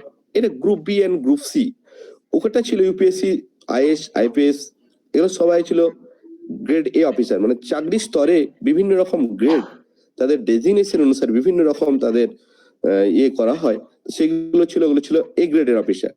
তাছাড়া বি আর সি গ্রেডের অফিসার কিন্তু নেওয়া হয়, সেটা কিন্তু কন্ডাক্ট করে staff selection commission CGL combined graduate level. এখানে ক্ষেত্রেও পরীক্ষাটা ওইটার মতো আইএস আইপিএস এর মতো অতটা টাফ নয় এবং অতটা লেন্দি নয়। এখানে ক্ষেত্রেও কিন্তু 4টা টায়ার, অর্থাৎ এখানে ক্ষেত্রে পেপার ওখানে বলা ছিল যেমন এখানে 4টা স্টেপে ভাগ করা হয়, tier 1, tier 2, tier 3 and tier 4। Tier 1 tier 2 হয় অনলাইন এক্সাম, এমসিকিউ বেসড, আর টায়ার 3 হয় পেন এন্ড পেপার রিটিন, আর টায়ার 4 হয় কম্পিউটার টেস্ট। তাহলে এই সিজিএল এই গ্রেডের চাকরিও কিন্তু যথেষ্ট খুব প্রেস্টিজিয়াস চাকরি, ঠিক আছে। এটা ক্ষেত্রে তুমি বিভিন্ন সেন্ট্রাল গভর্নমেন্টের বিভিন্ন পদে তুমি নিয়োগ করতে পারবে এবং নিজের কাজে দক্ষতার সাথে পরিচয় রাখতে পারবে। তাই এটাও তোমরা প্রিপারেশন নিতে পারো এবং এই সম্বন্ধেও তোমরা জেনে পর এটার ক্ষেত্রে প্রিপারেশন এখন থেকে স্টার্ট করতে পারো। তো এটা গেল সেকেন্ড অপশন। থার্ড হচ্ছে ইন্স্যুরেন্স কর্পোরেশন, অনেক সময়তেই নেয় এখানে আপার ডিভিশন ক্লার্ক হলেও এটা কিন্তু গ্র্যাজুয়েট লেভেলের ক্লার্ক, যে যেমন 8 পাস 10 পাস 11 এরকম নয়, এই ক্লার্কের চাকরিও কিন্তু যথেষ্ট লেভেলের। তা ইন্স্যুরেন্স কর্পোরেশনে এই জবে তোমরা দেখতে পারো। আর এখন সবথেকে চতুর্থ নাম্বার হচ্ছে স্টেট ব্যাংক অফ ইন্ডিয়া। এখন এই করোনা পরিস্থিতি বলো বা বর্তমানে চাকরির ক্ষেত্রে যে সংকট চলে এসছে, তবে তা আমার চোখে যেটা পড়েছে কিন্তু ব্যাংকিং সেক্টরে কিন্তু জব এখনো পর্যন্ত অনেক আছে এবং কন্টিনিউ লেভেলে কিন্তু রিক্রুটমেন্ট চলছে। তার সব থেকে হচ্ছে স্টেট ব্যাংক অফ ইন্ডিয়া, এটা হচ্ছে এসবিআই পিও পোস্টের জন্য, এটা এসবিআই নিজেরাই কন্ডাক্ট করে এবং এটা কম্পিউটারের মাধ্যমে এমসিকিউ টেস্ট মাধ্যমে পরীক্ষা হয়। এই পরীক্ষাতেও তোমরা কিন্তু প্রিপারেশন নিতে পারো। এই প্রিপারেশনের জন্য কিন্তু এখন থেকেই তোমাকে প্রিপারেশন স্টার্ট করতে হবে। স্টেট ব্যাংক অফ ইন্ডিয়া এই জবটা কিন্তু তোমাদের ক্ষেত্রে কিন্তু খুব গুরুত্বপূর্ণ। এরা গ্র্যাজুয়েট হলে তোমরা কিন্তু পিও লেভেলের এক্সামেতে অ্যাপিয়ার হতে পারো। নেক্সট হচ্ছে রেলের জব এখন তুলনামূলকভাবে আফটার গ্র্যাজুয়েশন লেভেলের অনেকটা কমে গেছে, তাও দুটো জব মোটামুটি গ্র্যাজুয়েশন লেভেলেরই ক্ষেত্রে স্টুডেন্টদের ক্ষেত্রে অ্যাপিয়ার হয়। একটা হচ্ছে স্টেশন মাস্টার আর হচ্ছে টিটি। তা এই দু ধরনের জব এর জন্য তোমাদেরকে রেলের যে জব চাও তাহলে তোমরা কিন্তু রেলে আদার্স জব আছে কিন্তু তোমাকে আলাদা প্রফেশনাল কোর্স করে রাখতে হবে। আমি যেটা মেনলি ফোকাস করতে যাচ্ছি যে তুমি শুধু গ্র্যাজুয়েট হয়েছো, তুমি অন্য কোনো কোর্স করনি, আইটিআই করনি, পলিটেকনিক করনি, কম্পিউটারে কোনো কোর্স করনি, তাদের ক্ষেত্রে জাস্ট গ্র্যাজুয়েশন আমাদের কলেজে যারা পড়ছো তাদের ক্ষেত্রে আমি মোটামুটি ফোকাস করছি। তাছাড়াও আর আছে LIC life insurance company officer লেভেলের জব, এটিও কিন্তু তোমরা গ্র্যাজুয়েট হওয়ার পরে কিন্তু তোমরা দিতে পারো। FCI food corporation of India, food corporation India বিভিন্ন আমাদের বিভিন্ন প্রত্যেকটা জেলাতেই ফুড কর্পোরেশনের বিভিন্ন জায়গায় অফিস আছে এবং সেই অফিসে বিভিন্ন অফিসিয়াল আমরা নিয়োগ করি তা সেন্ট্রাল গভর্নমেন্টের মাধ্যমে, সেটা হচ্ছে এফসিআই জব। এই জবও যথেষ্ট ভালো জব। সব থেকে পপুলার জব যেটা বেশি সংখ্যক নেওয়া হয় ভাবে, that is a teaching job. তা ম্যাক্সিমামই এই জবের প্রতি ক্রেজ বেশি। সেন্ট্রাল গভর্নমেন্টের যে জব আছে বিভিন্ন, আমরা যা জানি না অনেক সময় যে অনেক বিদ্যালয় আছে যেগুলো কিন্তু কেন্দ্র সরকার দ্বারা পরিচালিত। আমাদের জেলাতেই আছে কেন্দ্রীয় বিদ্যালয়, জওহরলাল নবোদয় বিদ্যালয়, সেন্ট্রাল কলেজেস, সেন্ট্রাল ইউনিভার্সিটিজ, এইরকম টিচিং জব। স্কুলগুলোতে তোমাকে চাকরি পেতে গেলে কলেজ পাস করার পর তোমাকে বিএড ট্রেনিং করতে হবে। ঠিক আছে, বিএড ট্রেনিং করার পর সেন্ট্রাল টেট পরীক্ষা হয়, সিটেট পরীক্ষা। সেই পরীক্ষার মাধ্যমে তোমাকে পাস করলে তারপরে যখন কেন্দ্রীয় বিদ্যালয়ের নোটিফিকেশন বের হবে বা তখন তোমাকে অ্যাপ্লাই করতে হবে। সেটা আপ টু 8 পর্যন্ত স্কুলের জন্য। তুমি যদি 9, 10 বা 11, 12 পরীক্ষা দিতে যাও তার জন্য দুটো আলাদা আলাদা আছে, একটা হলো টিজিটি পোস্ট আর একটা হচ্ছে পিজিটি পোস্ট। তা টিজিটি বা পিজিটি পোস্টের জন্য তোমাকে আলাদা করে এক্সাম দিতে হবে, সাবজেক্টিভ এক্সাম। যে সাবজেক্টে তুমি করবে সেই সাবজেক্টের পরীক্ষা দিতে হবে এবং তার সাথে তোমাকে যেটা দিতে হবে একটা হিন্দি সাবজেক্ট এবং ইংলিশ, এই দুটো সাবজেক্টকে কিন্তু প্যারালালি তোমাকে এক্সাম দিতে হবে। তা এই মোটামুটি আমি যেটা বললাম এইগুলি মোটামুটি আমাদের কলেজ লেভেল থেকে পাস করে কোনো প্রফেশনাল কোর্স ছাড়াই তুমি কিন্তু এই জবগুলোতে তুমি অ্যাপ্লাই করতে পারো। তা এই সব জবগুলোই তোমরা নজর রাখবে এখন থেকেই, যাতে তোমাদের ভবিষ্যতের ক্ষেত্রে সুবিধা হবে। এই পরীক্ষার জন্য কি প্রিপারেশন, কি ধরনের বই, অ্যাটলিস্ট তোমার এই সামগ্রিক জিনিসটা সম্বন্ধে জানা হবে। গ্র্যাজুয়েশনের পর তুমি কি করবে না করবে খুঁজে পাবে না। যদি জব পেতে চাও তাহলে কিন্তু যেতে হবে। আর যদি হায়ার স্টাডি করতে যাও তাহলে তোমাকে আবার মাস্টার্স করতে হবে, পিএইচডি করতে হবে, পোস্ট ডক করতে হবে। এইভাবে তোমাকে আস্তে আস্তে আস্তে এগিয়ে যেতে হবে। জব চেষ্টা করতে গেলে এগুলো সেন্ট্রাল গভর্নমেন্টের মধ্যে জব আমি যেগুলো মোটামুটি লক্ষ্য করেছি যেগুলো তোমরা করতে পারবে সেগুলো আমি বললাম। এরপরে আমি যেটা আসি job under state government job. আমরা মোটামুটি এটা সবাই জানি যে এখানে সেন্ট্রাল স্টেট গভর্নমেন্ট ওখানে যেন ইউপিএসসি নিত, এখানে যেন পিএসসি নেই, পাবলিক সার্ভিস কমিশন। ইউপিএসসি সব থেকে বড় পরীক্ষা আইএস যেমন ছিল, এখানে কিন্তু ডব্লিউবিসিএস অফিসার, তোমরা নাম শুনেছো ডব্লিউবিসিএস এর বিভিন্ন ABCD গ্রেডের পরীক্ষা হয়, একই আইএস এর মতনই। যেহেতু ওটা সেন্ট্রালে, এটা রাজ্যের ক্ষেত্রেও কিন্তু খুব প্রেস্টিজিয়াস। আইএস এর যেমন ওটা সেন্ট্রালের ক্ষেত্রে নির্ধারণ করে, এটা কিন্তু রাজ্যের সব থেকে বড় অফিসার পদস্থ হয় ডব্লিউবিসিএস অফিসাররা। তার নিয়ম নীতি এবং বিভিন্ন অ্যাডমিনিস্ট্রেটিভ ব্লকের সাথে ডিরেক্ট যুক্ত থাকে আমাদের। তাই এই ডব্লিউবিসিএস পরীক্ষার জন্য কিন্তু একই রকম ভাবে তোমাকে প্রথম প্রিলিম এক্সাম 200 নাম্বার দিতে হবে, তারপরে তোমাকে মেন সাবজেক্ট চয়েস করে ইংলিশ, বাংলা এবং জেনারেল পেপার এবং ইলেকটিভ পেপার চুজ করে এক্সাম দিতে হবে। তাছাড়াও আছে এসআই পুলিশের ক্ষেত্রে যেটা গ্র্যাজুয়েশন পর যেটা পুলিশ সার্ভিসে যাওয়া যায়, সাব ইন্সপেক্টর জব, সেটা কিন্তু তোমরা এই গ্র্যাজুয়েট পাস করার পর তোমরা অ্যাপ্লাই করতে পারো। এটাও খুব ভালো জব পুলিশ সেক্টরে। তাছাড়াও আরেক ধরনের এসআই নিয়োগ করা হয় পিএসসির মারফতে, স্কুল পরিদর্শক। আমাদের যে প্রাইমারি বা এআই বা এসআই থেকে থাকে প্রাইমারি বা হায়ার স্কুলে যে কেমন করে চলছে স্কুল পরিকাঠামো ঠিকঠাক দেখাশোনার জন্য পরিদর্শক, এইটাও কিন্তু এসআই হয়। এটা কিন্তু পুলিশের ক্ষেত্রে যেমন হচ্ছে সেরকম নয়, এটাও গ্র্যাজুয়েট লেভেল পর, কিন্তু এখানে কিন্তু বিএড ডিগ্রি লাগবে। যে কোনো শাখায় গ্র্যাজুয়েট হওয়ার পর তোমার কিন্তু বিএড ডিগ্রি করলে পরে এই পরীক্ষায় তুমি পেতে পারো এবং এটিও কিন্তু খুব সম্মানের জব। তাছাড়াও পিএসসি আরো নিয়োগ করে অ্যাসিস্ট্যান্ট মাস্টার।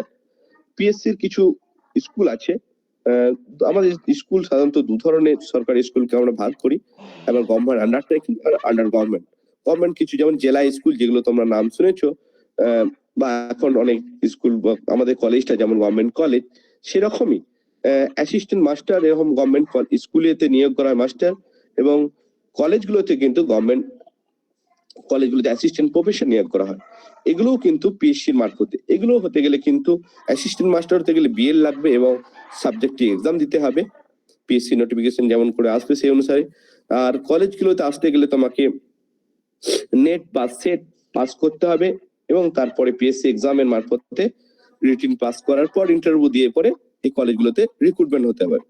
তো এটাই গেল পিএসসির মারফতে মোটামুটি। আর এক ধরনের জব আইসিডিএস সুপারভাইজার জব, এটিও কিন্তু মেয়েদের ক্ষেত্রে শুধুমাত্র জব। এইটা যারা গ্রাজুয়েশন পাস করবে তারা কিন্তু আইসিডিএস সুপারভাইজারে অ্যাপ্লাই করতে পারবে, এটাও পিএসসি কন্ডাক্ট করে থাকে। তাছাড়াও স্টাফ সিলেকশন, সেকেন্ড হচ্ছে স্টাফ সিলেকশন কমিশন দ্বারাও বেশ গ্র্যাজুয়েট লেভেলের বেশ কিছু জব আমরা দেখতে পাই যে সরকার নিয়োগ করে থাকে এই সংস্থা।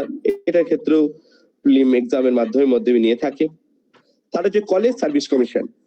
কলেজ, এই গভর্নমেন্ট কলেজ ছাড়া বা আমাদের কলেজগুলো বাদ দিয়ে যেগুলো গভর্নমেন্ট ছাড়া যেগুলো আদার্স কলেজ আছে, তোমরা দেখেছো যে বাঁকুড়া জেলায় আরো যে কলেজ রয়েছে, সেই সমস্ত কলেজগুলো রিক্রুটমেন্টের ক্ষেত্রে কিন্তু কলেজ সার্ভিস কমিশনের মধ্যে আসতে হয়। তো এর ক্ষেত্রেও কিন্তু যেটা লাগে নেট বা সেট কোয়ালিফাইড লাগে। পিএইচডি থাকলে অবশ্যই তার জন্য তুমি অ্যাডভান্টেজ পাবে। তাহলে মাস্টার্স করতে হবে, গ্রাজুয়েশন মাস্টার্স পর তোমাকে করতে হবে নেট বা সেট ক্লিয়ার করতে হবে, তারপরে তোমাকে কলেজ সার্ভিস কমিশনে আসতে হবে। তাছাড়া মিউনিসিপ্যাল সার্ভিস কমিশন, প্রত্যেকটা আমরা জানি যে মিউনিসিপ্যালিটি ক্ষেত্রে বিভিন্ন ধরনের মিউনিসিপ্যালিটির যে রিক্রুটমেন্ট হয়, সেই মিউনিসিপ্যাল সার্ভিস, সেখানে কিন্তু মিউনিসিপ্যাল সার্ভিস কমিশনের ক্ষেত্রে তোমরা এই নোটিফিকেশনের মাধ্যমে তোমরা দেখলে তোমরা এই জিনিসটা পাবে। তারপরে আছে যে কোঅপারেটিভ সার্ভিস কমিশন। বিভিন্ন ব্যাংক, কোঅপারেটিভ ব্যাংক যেগুলোতে আমাদের নিয়োগ হয়ে থাকে, কোঅপারেটিভ যেগুলো কিন্তু আপনার গ্রাজুয়েশন করার পরে যে কোনো গ্রামীণ ব্যাংকের ক্ষেত্রে তোমরা অনেক সময় দেখতে। তাছাড়া ওই কোঅপারেটিভ ব্যাংকের ওই একই ধাঁচেরই কোঅপারেটিভ ব্যাংক তৈরি হয়েছে। তো সেগুলোতে কিন্তু গ্রাজুয়েটের যারা অফিসার করেন তারা সব গ্রাজুয়েট লেভেলই করে। আর সব থেকে আমাদের বেশি সংখ্যক জব পাওয়ার যেটা অপরচুনিটি তোমরা সবাই জানো, school service commission. School service কমিশনে এখন যদিও নতুন নিয়ম এসছে, বিভিন্ন রকম ভাবে ভাগ করা হয়েছে। তা এখানে ক্ষেত্রেও তুমি যে কোনো শাখাতে যদি তুমি অনার্স কমপ্লিট করো, সেই শাখার সেই সাবজেক্টে তুমি শিক্ষক হতে গেলে সেই সাবজেক্টে কিন্তু তোমাকে পরীক্ষা দিতে হবে। তার আগে এখন নতুন নিয়ম আসছে যে একটা তোমাকে স্টেট পরীক্ষা, টিচার এলিজিবিলিটি টেস্ট, অর্থাৎ তুমি শিক্ষক হওয়ার যে যোগ্য সেই পরীক্ষা তোমাকে পাস করতে হবে। পাস করার পর তোমাকে বাংলা, ইংরাজি এই দুটো সাবজেক্ট তোমাকে রিটিন টেস্টে পাস করতে হবে, তারপরে তোমাকে সাবজেক্টে আসতে হবে। তাহলে তোমরা সেখানে এই চাকরি পেতে পারো। স্কুলের জবের আবার 3 রকম ক্যাটাগরি আছে। একটা 11-12 এর যারা শিক্ষক করেন তাদের জন্য একরকম, 9-10 এর যারা পড়ান তাদের জন্য, এবং 8 পর্যন্ত, 5 থেকে 8 পর্যন্ত তাদের জন্য। এই 3 রকম সেকশনে কিন্তু ভাঙা হচ্ছে। তাদের স্কেল ভিত্তিক আলাদা, তাদের ডেজিগনেশন আলাদা। তো এই রকম ভাবে যে চাকরি পেতে হয়, তাহলে তোমাদের কিন্তু প্রত্যেকটি পরীক্ষার জন্য কিন্তু সেই রকম যেমন পরীক্ষার মানে ধরন, সেই ধরন অনুসারে তোমাকে প্রিপারেশন নিতে হবে, এবং সেই প্রিপারেশন কিন্তু এখন থেকে শুরু করতে হবে। এবং এই প্রত্যেকটি ক্ষেত্রে কিন্তু এখন বিএড মাস্ট, অর্থাৎ গ্রাজুয়েশন করলেই কিন্তু তোমরা এই স্কুল সার্ভিস কমিশনে কিন্তু অ্যাপ্লাই করতে পারবে না। তারপরে আমি যেটা বললাম প্রাইভেট জব তো বিভিন্ন ধরনের হতে পারে, তবে সব থেকে প্রাইভেট জব এখন যেটা পাচ্ছে ব্যাংকিং সেক্টর। আমরা জানি হয়তো যে সব ব্যাংক গভর্নমেন্টের নয়, গভর্নমেন্ট না টেকিং আছে। প্রাইভেট আইবিপিএস একটা ব্যাংকের সব থেকে বড় এক্সাম আইবিপিএস। এই পরীক্ষার সাহায্যে স্টেট ব্যাংক ছাড়া বাকি ব্যাংকগুলো এই পরীক্ষায় পাশ করলে তাহলে ইন্টারভিউতে মাধ্যমে কিন্তু ব্যাংকিং সেক্টরে আসতে পারে। যে কোনো শাখায় গ্রাজুয়েট হলেই চলবে, তারপরে কিন্তু এই আইবিপিএস পরীক্ষাতে পাস করতে হবে, তাহলে তুমি কিন্তু এই জবে পেতে পারো। এবং এখন বহু সংখ্যক ছাত্রছাত্রী এই জবেতে কিন্তু যুক্ত হচ্ছে। তাছাড়াও তোমরা টিচিং জবে আসতে পারো প্রাইভেটে। বিভিন্ন এখন দেখেছো যে প্রত্যেকটি জায়গাতেই কিন্তু আমাদের প্রাইভেট স্কুল, কলেজ বা ইউনিভার্সিটিজ ওপেন হতে শুরু করেছে। তার জন্য তাহলে প্রত্যেকটা জায়গাতে কিন্তু তুমি কিন্তু টিচিং জবের অপরচুনিটি কিন্তু পাবে। যে গভর্নমেন্ট সেক্টর ছাড়া জব নেই এমন কোনো নেই, প্রাইভেট সেক্টরও কিন্তু তুমি আস্তে আস্তে পাবে। বিভিন্ন স্টিল প্ল্যান্ট, অনেক জায়গাতে স্টিল প্ল্যান্ট আছে, সেখানে কিন্তু কি করে অনেক গ্রাজুয়েট করা ছাত্রছাত্রীদের কিন্তু নিয়ে থাকে। আদার্স কোয়ালিফিকেশন না থাকলেও হয়। তারপরে আছে টিসিএস জব, সাধারণত এমনি ইঞ্জিনিয়ারিং ছেলেদেরকে নেয়, তবে আমি বেশ কিছু জায়গায় কলেজের ছেলেদেরকে কিন্তু যারা করছে তাদেরকে কিন্তু টিসিএস এ মোটামুটি প্লেসমেন্ট পাচ্ছে। তাছাড়াও WBSCDCL ইলেকট্রিক, এটা প্রাইভেটাইজেশন হয়ে যাওয়ার ফলে এখনো WBSCDCL এ যে সমস্ত মানে নেয়, জেনারেলি এটা ইলেকট্রিক ডিপার্টমেন্ট এর থেকে ইঞ্জিনিয়ারিং ডিপার্টমেন্ট নেয়। তাছাড়াও যারা এমনি ক্লারিক্যাল অফিসার নেওয়া হয় তাদেরকে কিন্তু আমরা এই গ্র্যাজুয়েট লেভেলের ক্ষেত্রে কিন্তু পেয়ে থাকি।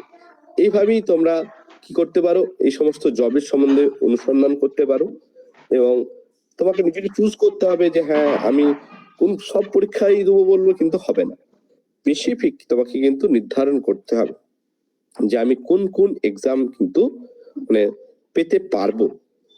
সব পরীক্ষায় তুমি পেতে পারো যদি তুমি হার্ড অ্যান্ড সোল চেষ্টা করো, তো তাও তো কিছু কি যেমন কিছু ম্যাথে খুব ভীতি থাকে যে নাই ম্যাথ, তাহলে সেখানে দেখতে হবে যে কোন এক্সাম, সব পরীক্ষাতেই ম্যাথ আছে, রিজনিং আছে, তো তোমাকে দেখতে হবে কোন এক্সামে তুলনামূলক ভাবে ওয়েটেজটা কম আছে বা তোমার মতো স্টুডেন্টরা কোন কোন পরীক্ষায় পাচ্ছে এরকম ভাবে। তো সেরকম ভাবে তোমাকে স্টাডি করে কিন্তু একটা মোটামুটি একটা সিলেবাস এটা দেখে পড়াশোনাটা শুরু করতে হবে। আর কি করতে হবে যে এটা কিন্তু একদিনের প্রসেস না, একটা পরীক্ষা দেবো আর সে পরীক্ষা দিয়ে পেয়ে যাব এরকম কিছু ব্যাপার নেই। এখন বুঝতেই পারছো যে চাকরি পাওয়াটা আজকালকার দিনে খুবই টাফ হয়ে গেছে, শুনতে খারাপ লাগলো কিন্তু এটা বাস্তব। যে তাই কি আমার তোমাদেরকে কিন্তু পাচ্ছে না কি পাচ্ছে, কিন্তু তার জন্য কি দরকার, কঠোর মনোনিবেশ দরকার এবং প্ল্যানিং করা দরকার। যে ভবঘুরের মতো ঘুরে বেড়ালে কিন্তু হবে না, ওই যাই পেলাম ফর্ম ফিল আপ করে দিলাম সেইভাবে ভাবলে কিন্তু হবে না। যে পরীক্ষার জন্য তুমি চিন্তা ভাবনা করছো সেইটা আগে দেখে পর সেই পরীক্ষার মতো করে তোমাকে প্রিপারেশন করে রাখতে হবে। এগুলোর জন্য সব থেকে বড় যেটা দরকার, ইতিহাস, ভূগোল, জীবন বিজ্ঞান, অঙ্ক, ক্লাস 10 পর্যন্ত, 8 থেকে আমার মনে হচ্ছে 8 থেকে 10 না 8, 9, 10 এই তিনটে জায়গার ম্যাথামেটিক্স, বায়োলজি, হিস্ট্রি, জিওগ্রাফি এই জিনিসগুলো জানা কিন্তু খুব জরুরি। প্রত্যেকটা পরীক্ষাতেই কিন্তু এই পার্টটা থাকবে, এটা একটা মেজর পার্ট। যার এই পার্টটা অনেক স্ট্রং তাদের কিন্তু চাকরি পেতে অনেক সহজ হবে। তাই তোমরা ওই বইগুলো যদি দিয়েছো বা কোথাও থেকে কালেকশন করে রাখতে পারো, এটা কিন্তু করে রাখবে। আর একটা বড় কাজ যেটা হচ্ছে প্রতিদিন খবরের কাগজ পড়া। ঠিক আছে, খবরের কাগজ যে প্রতিটা লাইন পড়তে হবে এমন কিছু নয়, প্রতিদিন যে দৈনন্দিন ঘটনাগুলো ঘটছে তুমি 4-5 দিন পেপার পড়তে পারলেই তুমি মোটামুটি একটা আউটলুক পেয়ে যাবে কোন কোন জিনিসগুলো প্রতি ফোকাস করতে হয়। অর্থাৎ পেপারটা পড়তে থাকলে তুমি অনেক আপডেট হতে পারবে। সেখান থেকে চাকরির ইনফরমেশন ছাড়াও তুমি সমাজে কেমন চলছে, তাহলে জিকে যে জেনারেল যে কোশ্চেন গুলো আছে সেগুলোর জন্য আলাদা করে তোমাকে কিন্তু পড়তে হবে না। এই কোন মন্ত্রী কে আছে, কোন সায়েন্টিস্ট এই কি করেছে, কে বই পেয়েছে, কে অ্যাওয়ার্ড পেয়েছে, এই সমস্ত ধরনটা কিন্তু তোমার অলরেডি চলে আসবে, পড়তে পড়তে তোমার হ্যাবিট হয়ে যাবে। তাছাড়া তোমাকে প্রতিনিয়ত পড়ে পড়ে মুখস্থ করতে হবে আর শিক্ষামন্ত্রী কে, অর্থমন্ত্রী কে, তা এটা ঠিক নয়। এটা করলে তোমার মনেও থাকবে না বা বেশি হার্ড ওয়ার্ক করেই মনে রাখতে হবে। কিন্তু তুমি যদি রেগুলার একটা চর্চার মধ্যে থাকো বা কোনো একটা জায়গা, তোমার বাড়িতে যে পেপার কেনা সম্ভব নয় প্রতিনিয়ত, কোনো একটা ক্লাবে বা গ্রামে কারো বাড়িতে গিয়ে পড়ে এলে যা দেখে সেটা হলো, এবং একটা খাতা করলে সাইড নোট সেটা পয়েন্ট আউট করে লিখে দিলে, বা কোনো একটা দিন কেন ইম্পর্টেন্স, পরিবেশ দিবস, যে পরিবেশ সেরকম একটা দিন লিখে রেখে দিলে, হ্যাঁ আজকে দিনটা, এরকম করতে করতে তোমার মধ্যে কি এটা একটা মোটামুটি একটা জায়গা স্কিল তৈরি হবে। এবং সেইটা পরীক্ষার ক্ষেত্রে কিন্তু কোন পরীক্ষায় কি পড়বে সেটা তো কারো জানা নেই, কিন্তু তোমাকে অনেকটা জায়গা কিন্তু করে রাখলে কি হবে, তোমার পরীক্ষা দিতে সুবিধা হবে। তাই এই পরীক্ষা, চাকরির পরীক্ষাটা কিন্তু এমনি আমরা যেমন স্কুল কলেজে পড়াচ্ছি যে সেইটুকু পড়িয়ে দিলাম ওইটার মধ্যে কোশ্চেন আসবে, এইরকমটা সবসময়তেই নয়। তা এইখানটা তো বুঝতে পারছো যে চাকরি পেতে গেলে কিরকম হার্ড ওয়ার্ক, সেই জন্যই তোমাকে আগের থেকে কিন্তু প্ল্যানিং করে রাখতে হবে এবং সেই মানে গ্রাজুয়েশন পড়তে পড়তে এটা শুরু করতে হবে। কারণ তুমি পড়াশোনা করছো, কিন্তু পড়াশোনা করে তো কোনো একটা সমাজে কোনো একটা স্তরের কাজের সাথে তুমি নিজেকে নিযুক্ত করতে চাও, তা সেই কাজের সাথে নিযুক্ত করতে গেলেও কিন্তু তোমাকে এইভাবে তৈরি করতে হবে। তা এইভাবে যদি তোমরা এগিয়ে যাও, আমি আশা রাখবো তোমরা পারবে। ঠিক আছে, এবারে যদি তোমাদের কিছু বলার থাকে, আমি খুবই সঠিক বলে দিলাম। আমারও খুব বেশি এই সম্বন্ধে আইডিয়া নেই, তাও এটা টপিকটা সম্বন্ধে বলবো বলে কিছু, তাই 2-4টা জিনিস আমি দেখে খুঁজে চেষ্টা করেছি। এবারে যদি তোমাদের কিছু আমার সঙ্গে জানার থাকে, বলার থাকে, তো বলো, আমি চেষ্টা করবো উত্তর দেওয়া তোমাদের।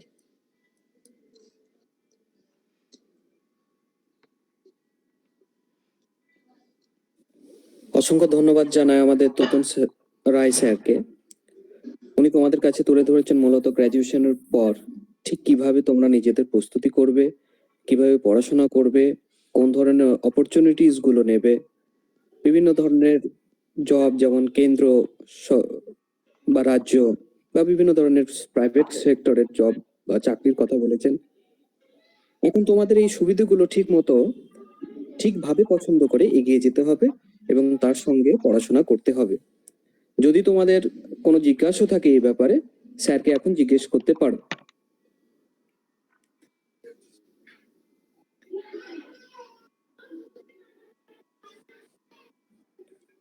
ওকে, আমরা এখন অনুষ্ঠানের অন্তিম লগ্নে এসে পড়েছি। শেষ করার আগে তোমাদের সকলকে আবারও বলবো যে তোমরা আরো সচেতন হয়ে ওঠো নিজের স্বাস্থ্য ও মনকে নিয়ে। নিয়মিত মাস্ক পরো, হ্যান্ড স্যানিটাইজ করো, নিজের শারীরিক ও মানসিক অবস্থা সুস্থ রাখার জন্য বিভিন্ন রকম ব্যায়াম করো, মেডিটেশন করো, আর অবশ্যই ভালো করে পড়াশোনা করো।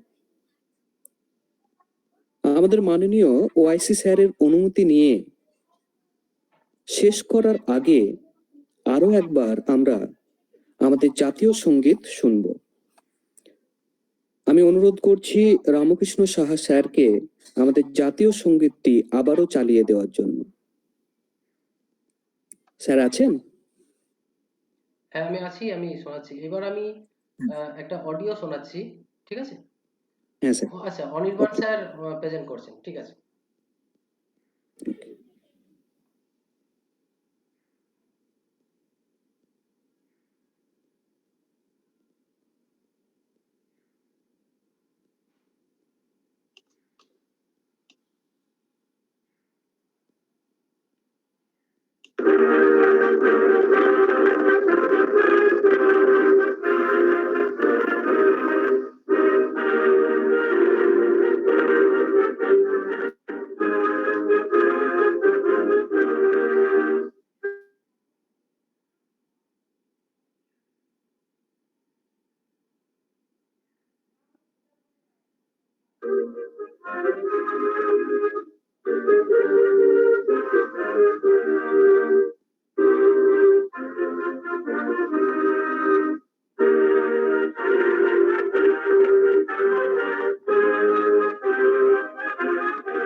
ধন্যবাদ অনির্বাণ চ্যাটার্জি স্যার।